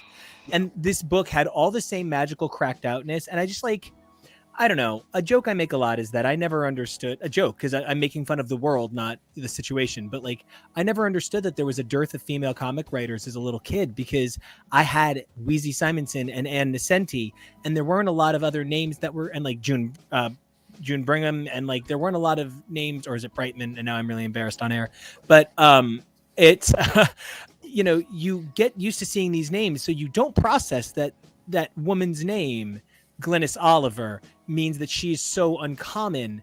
And so the women I grew up writing these comics, I now see their work and their mark on a generation of women who are now writing comics as well. And they are still the minority, but there's not this sad minority. It's this like proud thing that as fans we can champion and we can love. And like, I'm just so grateful that I live in a world where, this book can exist, because it feels in a lot of ways like it's designed maybe a little bit like it shouldn't. So it's just nice that it did. And you know how you could easily fix the Erica problem? You could just say, I know her series spent a lot of time saying, I'm not a mutant, but you could just say, oh, she's wrong. Oh, yeah. It was anti-mutant propaganda. Yeah. She's a mutant. She was self-hating. It's fine. She's over it now. She was like a Wanda, but in reverse. Wanda! I would absolutely buy the next copy of this, or the next volume of this. I actually do also want to commend it. I think this is a perfect use of a mini. I am really glad that this was not a, ongoing question mark that was 12. It was kind of an event. It was a really contained story. I would definitely take another one. We do need to get used to the world of minis, and that's totally okay. Knights of X was a great 5 issues. It just, the expectations game was really rough on that one. This is a perfect mini. I would take 5 of them. I think it's really fantastic, and I hope that this can sort of set the tone for great writers getting to say, this is who I am. These are the mutants that I think I can write really well. This is 5 issues I want to tell. Let's do it. We have so much room for that on Krakoa. I just, before we keep going, I just want to say one of our devoted listener, Allie, has been listening all day devotedly, and there's no way I'm not reading this. Before moving on from X-Terminators, can we take a moment to appreciate, I'm going to say stake a moment, because I really think it's vampires. Can we stake a moment to appreciate Jubilee finally getting taken seriously and leveling up? No one can ever call her weak or useless again. She's an atom bomb of joy, and I love that on her. Well, for her, but I also love it on her. And, Jubilee is a great, Jubilee, All queen. She really blew the competition away. Yeah. This is what we were promised since the 90s. I get so emotional whenever we talk about Jubilee. Every time I think of her. I loved it for her. We were promised that she was really powerful and important, and that would become relevant one day. And pay it off, guys. Now's the time. I think it was great to have a story of her being an adult, but not with Shogo. Like, we all know Shogo is off in Otherworld right now, but just the fact that all of her stories lately have been like, oh, she's a mom. It's kind of like she fell into the same track Megan fell into a lot, where Megan is just, oh, she's a mom, and she can't really be a superhero. So I love that Leo was able to bring her in, make her grown up, make her a fully realized person, make her have her own wants and needs outside of just her kid, and to level up her power and, like you said, deliver on that promise that we were always promised, that Jubilee is able to detonate things on an atomic level, and just to actually see a lot of that potential realized. It's amazing. I was really happy with the girls in this group. It was truly amazing. The character I had my very big eye on was Boom Boom. I've been disappointed with the lack of Boom Boom content we've got. I thought in earlier days when she showed up in New Mutants, crying in Sam's room, going to save Beak and Tempest's family. It was one of those where I was like, okay, give me more of her, because I always look at Boom Boom as a hyper characterization of the idea of the ditzy 16-year-old at her sweet 16, and she's so much more encompassing that I think she's such a fun character that we get to utilize. And seeing her kind of, Leah Williams really showed off how well Boom Boom can thrive in an environment like this, and I was just so happy that she was just everything to me in this book. Yeah, I loved her a lot, having known the least about her out of the 4, and I found her so delightful, and I found that even when people were calling her dumb, it was in a loving way. It was in a, you're so fucking dumb. Come on, honey, let's go. At least you're pretty.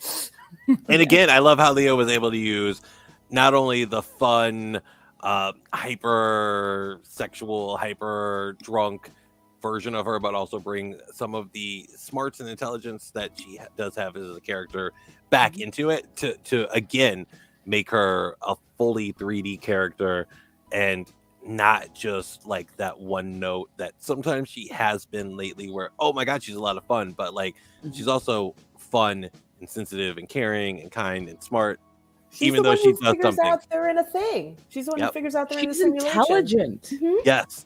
I love the fact that she can be a bimbo and ditzy and just like common sense sometimes eludes her and higher sciences definitely elude her. But she is so brilliant at just certain things like, oh yeah, plumbing. We can flush this shit. It's one of my worst ideas, but we can flush this shit. Like, she is intelligent, and she, like, I love the fact that she doesn't just get pigeonholed as, oh, you're the dumb blonde. You're the one that we've got to make sure doesn't die by stopping, you know, thought process on breathing or some shit. Like, she is smart, and they do show her for, like, the best parts of her. They let all of the characters shine. And honestly, if we get a second X-Terminators, I want to see Bay on the team. So bad. So bad. I want her outside of the box that they've kind of put her in, where she's foreign and you know, she has to be understood as just this kind of a hulking brute.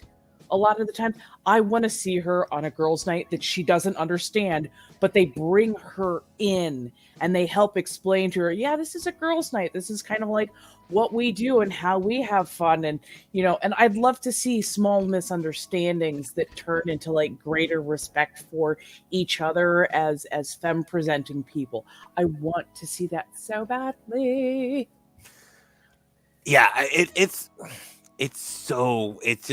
has been a joyous read for me. Like every issue I've gotten, like you think like, oh cool, yeah, I'm gonna be excited for this coming out because Dazzler's in it. But like the greatest part of it wasn't even any of the individual characters. It was just the whole joyous feel of the joy. It was just like, it was a fun read. Like it was, you know, it's not some books you get into and you're like, oh, this is going to be such a slog because there's going to be a lot of words and you're going to have to do this. And then like, and sometimes when you're like, oh, this is going to be a fun book. Like I haven't had this kind of fun with a book since the first run of Savage Avengers, where it was just like buckets of blood, murder. Mr. Bucket, got the buckets of blood. Sorry. Full of blood. And Frank Castle was talking about his family the entire time, and half his dialogue being family. I just want to talk about a very specific Boom Boom moment is when she's like, oh, I'll give him a show, and then she's like going to reveal, and then it's just a flash, and not the way you expect. And, personally, I thought it was just so, like, everything of the entire artistic team coming together to create a moment like that, where I'm like, that is so insanely creative of like how to do something like this in a comic, how to really utilize this medium. And to answer Nathan's question that he said previously, if I can have a random pick, and it's not specifically a mutant, but she has some ties to the X-Men, I think. Give me Wave. Okay. Give me Pearl. Great. Okay. All right. Good choice. Ooh, that could be very interesting. Well, She's friends with Bishop. It's fine. Oh yeah. Well, speaking of adding people unexpectedly to something, we have a little outro event we were going to do. And if our bottom row, Tori, Raven, and Jonah would like to stay, it's just a quick tour through all of the named and eponymously named at that age of events. And just a quick little look at these crazy motherfuckers as they've occurred, starting with the one and only Age of Apocalypse.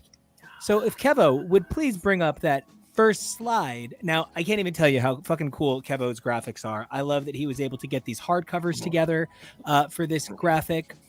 Right. So, of course, by the way, if anybody is like, no, I can't do the post show, I'm out. I love you, and you can flee. Wants to get a lot of this. Well, so in the sharing this with Nathan was immediately like, you made an error. And I can't wait to get to that slide because Nathan, it's not an error. I just refuse to be repetitive. So I told to not write, and that's what it is. It's just not right. So I want to kick things off with the very first one, Age of Apocalypse. The Age of Apocalypse first appeared in December of 1994, and the character, Apocalypse first appears in X Factor number 5 in June of 1986.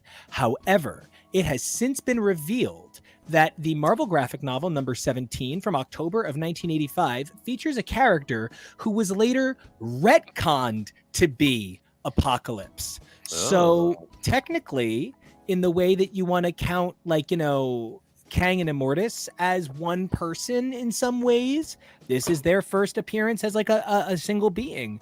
How do you guys feel about Age of Apocalypse? Nathan, I can't imagine that you have any opinions on it, Dazzler AOA.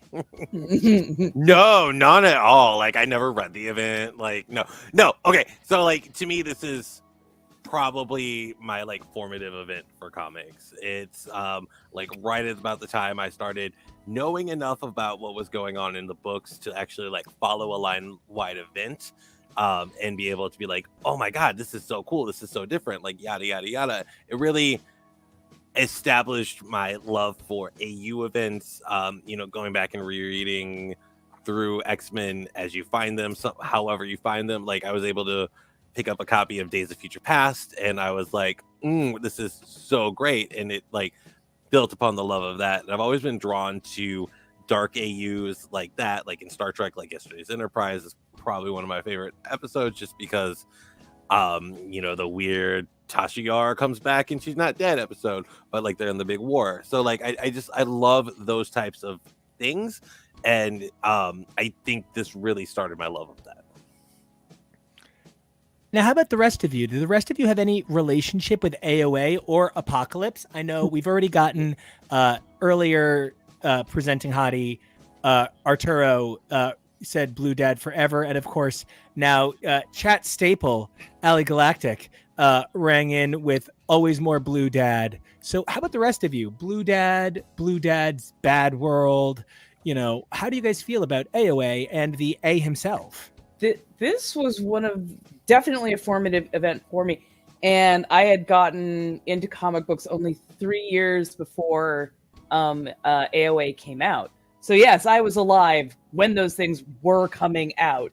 I had to convince my parents to go to the comic book store with my $2 a week allowance so that I could pick up each of these books. And I did so many extra chores to get every single one of these books, and I loved them so damn much. It was such an interesting look, because I had only read, X-Men, where everybody's good, and yes, you have a clear villain, and the good guys are the good guys, the bad guys are the bad guys, and it was there wasn't a lot of high thinking. I was a child at that point, so not a lot of high thinking. So it was just oh, shiny colors and powers, yes. But AOA started really making me think about these characters, and could they be good or are they bad? Do they have that potential? It's where I saw Dark Beast and I'm oh, you're right. There is that potential for Hank to go bad in a lot of ways. And not everybody is right. And not everybody is as good or as bad as just their baseline is. There's potential to go either which way. So I loved Age of Apocalypse. It was a fantastic way to make me think about how these characters are and what they could potentially be. It was bonkers that they just, Ali was saying in the chat, that it just launched right into it, and you really had no way of knowing what it was. Going into it, there's certain things that I'm I was just thinking about this last night. I was rewatching an old episode of Star Trek. I was if you had remembering that feeling when you go into this event, you have no idea what's going to happen. You are experiencing it real time. It's crazy. I remember I was a kid too, and I didn't have money for all the books, so it was one of those ones where they sort of became interconnected. So some of them I was oh wait, I missed what happened in Wolverine. I guess I got to go try to figure that out sometime soon. Or oh, cool, this happened here and this happened here, and they continued it, and I was like, oh, this is such a great beat, and it really gave me my first real taste of serialized storytelling. Now, Tori and Jonah, I know that Age of Apocalypse is kind of like a blank spot in your comic knowledge, so no judgment. Everybody's got their events. Is this why they went so hard on Apocalypse in the cartoon? Synergistically, yeah. Okay. Well, Yeah. I mean, the cartoon actually technically came out before.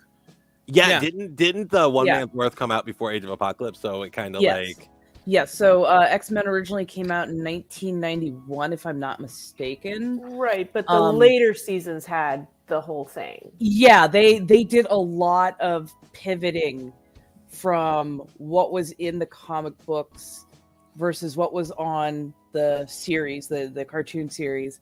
And in some ways they kind of influenced each other. So it was really Yeah. interesting to kind of see like who was going to win, the hard comic book version or the slightly more mustache twirly cartoon version. Tori, Yeah. you know how like chicken gets like disintegrated into pink paste and then we reform it into the shape of chickens? Love it. It's still chicken. It's still all the same parts. It's just like what it is maybe technically not the same. Mm-hmm. the nugget Right? is my favorite part of the chicken. It's true. Truly. Now, you know, this next slide, Kevo, if you would bring us to our next reality. Jonah, I know that you didn't have too much knowledge on the Age of Apocalypse, but shortly after the Age of Apocalypse, we came upon the House of M, which another one you're not too familiar with, but I do know that these three characters have become such a huge thing for you in particular, you know, Wanda, Quicksilver, Magneto. And I'm curious to know how you feel about what you know about House of M and the way it impacted the Marvel Universe, like M Day. So, I think this is what happened. One day, Wanda was like, I don't know what's wrong. I'm going to make everything my own way that I want because I think this will work out. And so she did some circles, she did some magic, she did some chaos. And then everyone was like, everyone's a mutant and mutants are in charge and you have to deal with it. And everyone was like, okay, Wanda, sure. We have to go along with this because we don't know what's going on anymore. And then someone, I don't know who, broke through and was like, no, this isn't right. We shouldn't have to be in charge. And they were like, no, I'm in charge now. Moira. 'Cause Charles was in charge before and now I am. This is all she's saying. This Wait, is did her you just father. say Carlos and Carga? Yeah, Carlos and Carla. I just need to jump in. I love that this is the narrative that people have spun.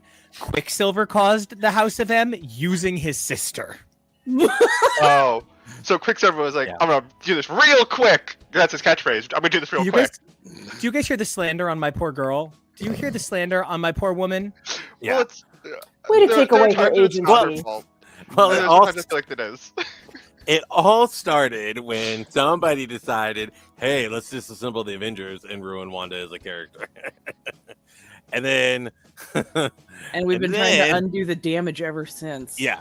And then they're like, oh, cool, let's have Magneto go rescue Wanda from the Avengers in the last issue of the Genosha Excalibur. And then it was like, oh, cool, let's ruin Wanda even more.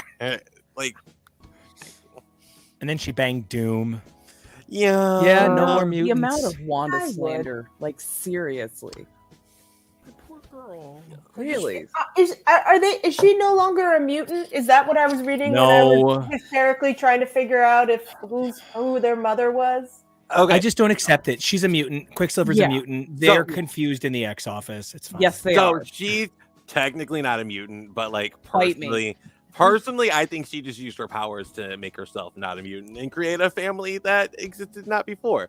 So like she just like used her reality warping powers to create a new reality, which says a lot for herself. But like, so yeah, if Quicksilver is not Magneto's son, why does he look exactly like Magneto?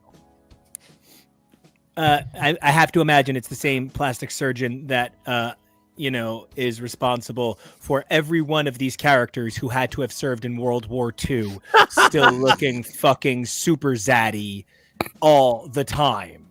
So I had to confirm something. I got confused because I thought something about House of M had to deal with the Mutant Liberation Force, and then I realized that they The didn't have dreaded anything to do MILF. with that. Yeah, it said MILF, and I was like, they The did this on dreaded purpose. MILF. Yeah. Mhm. So, so House of M, not my favorite. Not a big fan. Of all of the reset AUs, it's probably my least favorite. I think the thing that a good AU needs is the ability to advance the story through reflection. Like just that even the audience could learn something new. But the point of House of M seemed to be reveal so many things that we never knew that disrupted the nature of where we'd been going, because there's different ways to do roadblocks. There's different ways to do hurdles. Completely throwing me to the side and saying, no, this is this Wolverine story we're going to do now. And completely, robbing so many narratives that were moving so fluidly at that point and having them have to throw in these crossover issues. Just not my favorite. I don't know how you guys feel about House of M, but it's one I'm glad we don't spend too long in. I'm going to say the controversial thing. If I could go back and excise House of M from the comic book history of X-Men and literally make it so that it could not touch any of the other stuff in those universes as they developed, No, I would do that in House a of M. heartbeat, because it screwed up the competing timelines and everything else so badly that So we are badly. still undoing damage from it, and it angers me. That's so interesting to me, because from a literary theory idea, at some point we do have to remove all mutants to see what that's like. Mm-hmm. And so but we do it without torturing a society. There's ways you can this was so bad that people whose mutations were physical died. Oh yeah. If their body was deformed in some way, they died under the suffocation of their skin, or they fell out of the sky flying and landed to death. It was super eugenicist. It was grossly eugenicist. Okay. Because you're right, but this was not that. And the crazy thing is, they did this on a smaller scale at one point too, with the high evolutionary, with the 6 month gap. Yeah. So we already had a arc where we saw mutants depowered, and everybody in Earth was depowered then at that point in time. Their mutations were reversed. Just to do this story, it's so weird. TK, what were your House of Emmys? Did you hand them out for Best Actor or Best Actress, or did you think this was all technical awards? It was Best Emma Frost, and I gave it to Emma Frost. Yeah, I agree. This was House of M started right when I had kind of completed my first full year back reading comics after taking a few years off. And for me, it actually really worked in every way until that very end. And that very end could have even worked too, had it not led to the decade plus of consequences. But no, I loved House of M for a lot of reasons. I thought it was gorgeous, so much good art. Really cool character concepts. And for me, coming back to comics with an event that reflected one of my favorites, which was Age of Apocalypse at that time, kind of just, it all worked. But like Raven, if I could, I would happily never read it again if I could decanonize it. Just, too big a consequence. Now, to take a look at our next event, because I tried to stay with events that were in the X office, so I left out things like Age of Ultron. But our next event, I kind of got dinged on, but I'm okay with getting dinged on it. So our next event is Age of X. And the only thing I need to note about Age of X before we do anything else is we had the incredible opportunity to sit down with Mike Carey and talk to him about the legacy of Age of X. It was really an incredible opportunity to speak with a genius creator, whether it's Lucifer or it's X-Men Legacy, Age of X itself, you definitely want to check out that classic interview. And please continue to support this unbelievable creator in all of his incredible adventures at Marvel. He is doing some work on Miracle Man, featuring some of my favorite minor characters from the Miracle Man universe that I could barely even believe I had the opportunity to hold my hands on. It was incredible. So Age of X, please. This is my favorite AU in the history of Marvel. And I'm obsessed with it. I think it's the greatest AU Marvel ever did. But Nathan, you had a pretty good point about it. So, I mean, it's a Legion-driven story. Xavier is dead during the process. Like, it features, even the person that Legion brought back to, help him run it, or however you want to describe whatever that Moira was a version of Moira McTaggart. There's some interesting stuff to really try to decompress there and that. But yeah, to me, it was definitely the Legion event, if anything else. But that reality fucking rocked. We may not have had as many lasting consequences of it as we did in, say, Age of Apocalypse or House of M. But it really gave Frenzy a strong jumping point, and her role as a hero really began at that point in time. And the looks were amazing. That Dazzler look, fucking fabulous. The New Mutants, all their looks, Rogue is Legacy, loved it all. Anybody, any thoughts on Age of X? It happened. It was there. I accept. Well, one that a little bit more than happened and a little bit more than stirred up some controversy. When I talk about Age of X, it's one I love, but it's literally 12 issues. It's there's nothing there. Yeah. But an event that really fucking took some time was the 6 months that the Marvel Universe had to coexist with Age of X-Man. I am not the world's biggest Age of X-Man hater. It's probably not my favorite story in the world, but I would love to get everybody else's take. The character it's of course named after is X-Man, who first appeared in January 1995, a character I love very much, but this was not my event. Okay, so I think foundationally this came at a really weird time for the X-Men line. The Age of X-Men event was going on. It took a majority of the X-Men characters and threw them into this AU where they could live alternate lives, whatever. X-Man with his weird anti-fucking thing, his anti-love thing, okay dude, we get it, you got some issues, but I prefer the event to what was happening to the X-Men that were left behind. That's for sure. The Rosenberg Uncanny era is an era that stuff happened that it feels from what I understand, he knew that he needed to get it he was told he had to get it to the darkest place he could, because they were going to reset everything afterwards with House of X.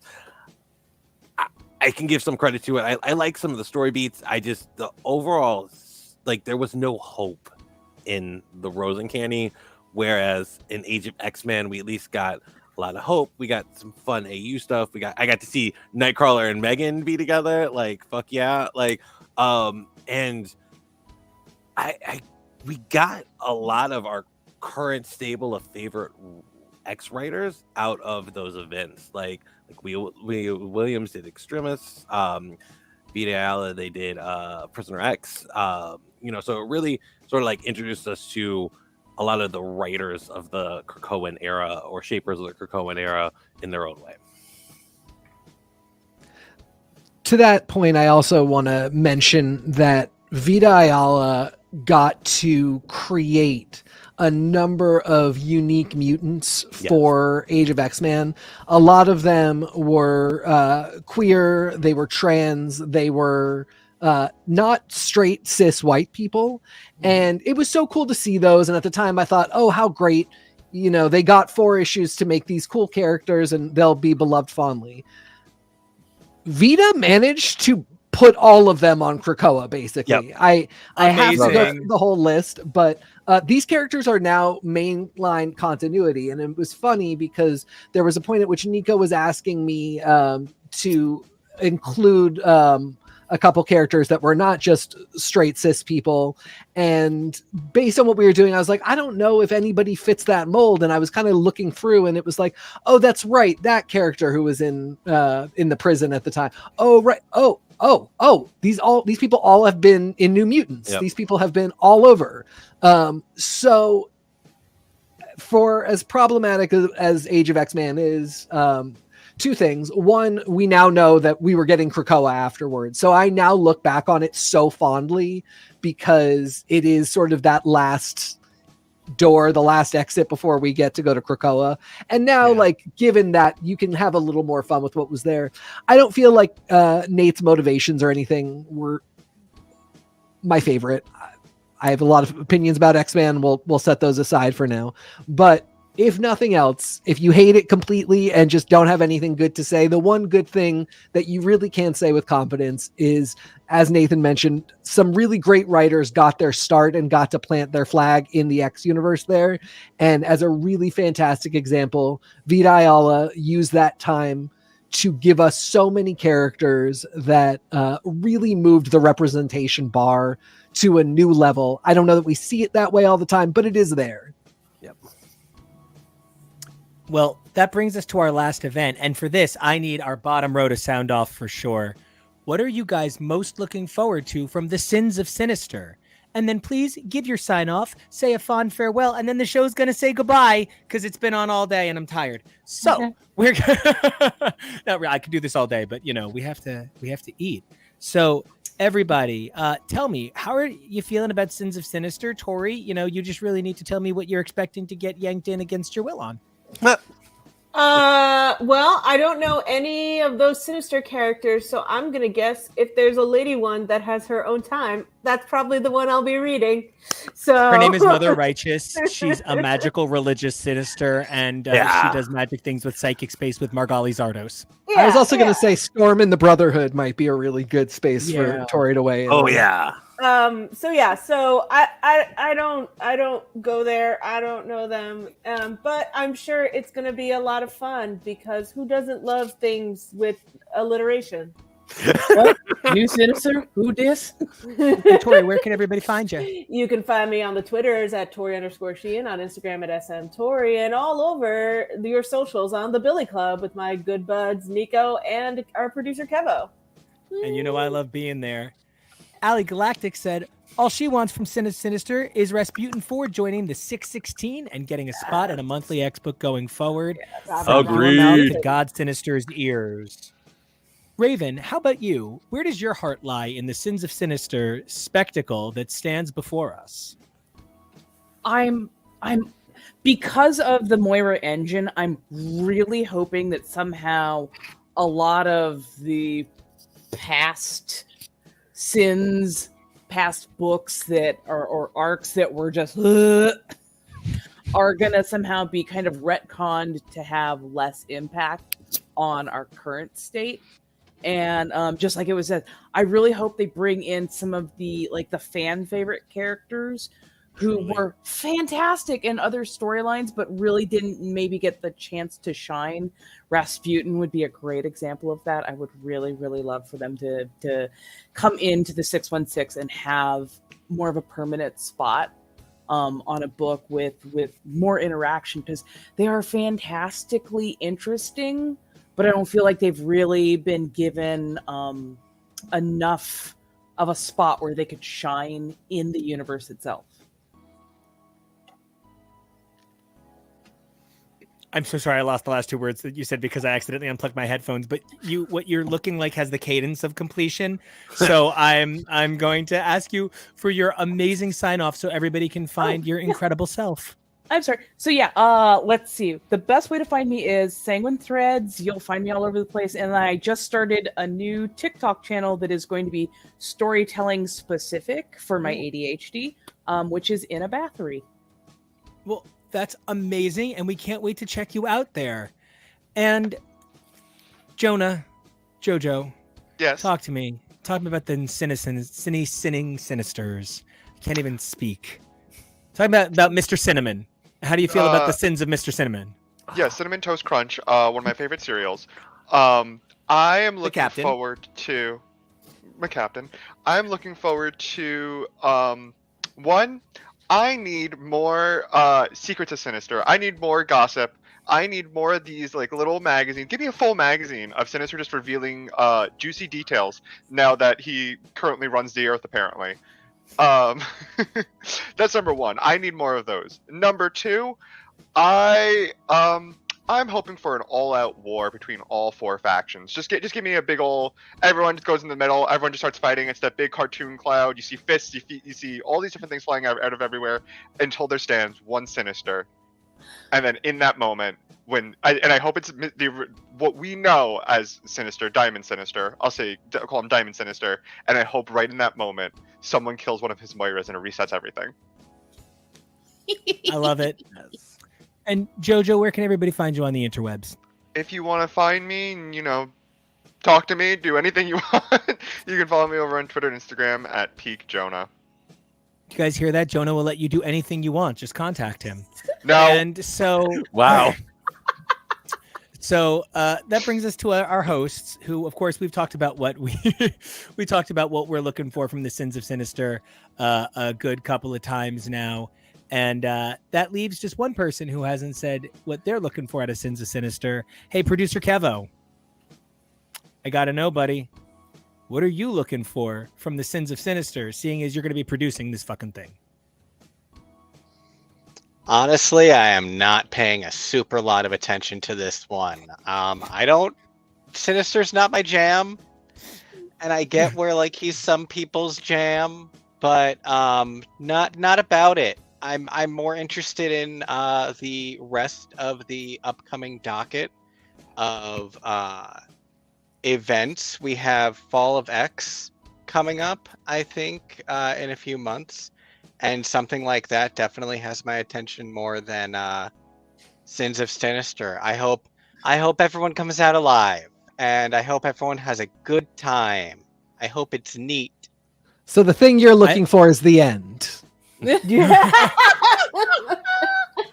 I'm just hoping nobody with a lateral list is forced to talk about Sins of Sinister on television. Oh, Yeah, there is that. Because I keep going to be like, Finn, I can't even say it.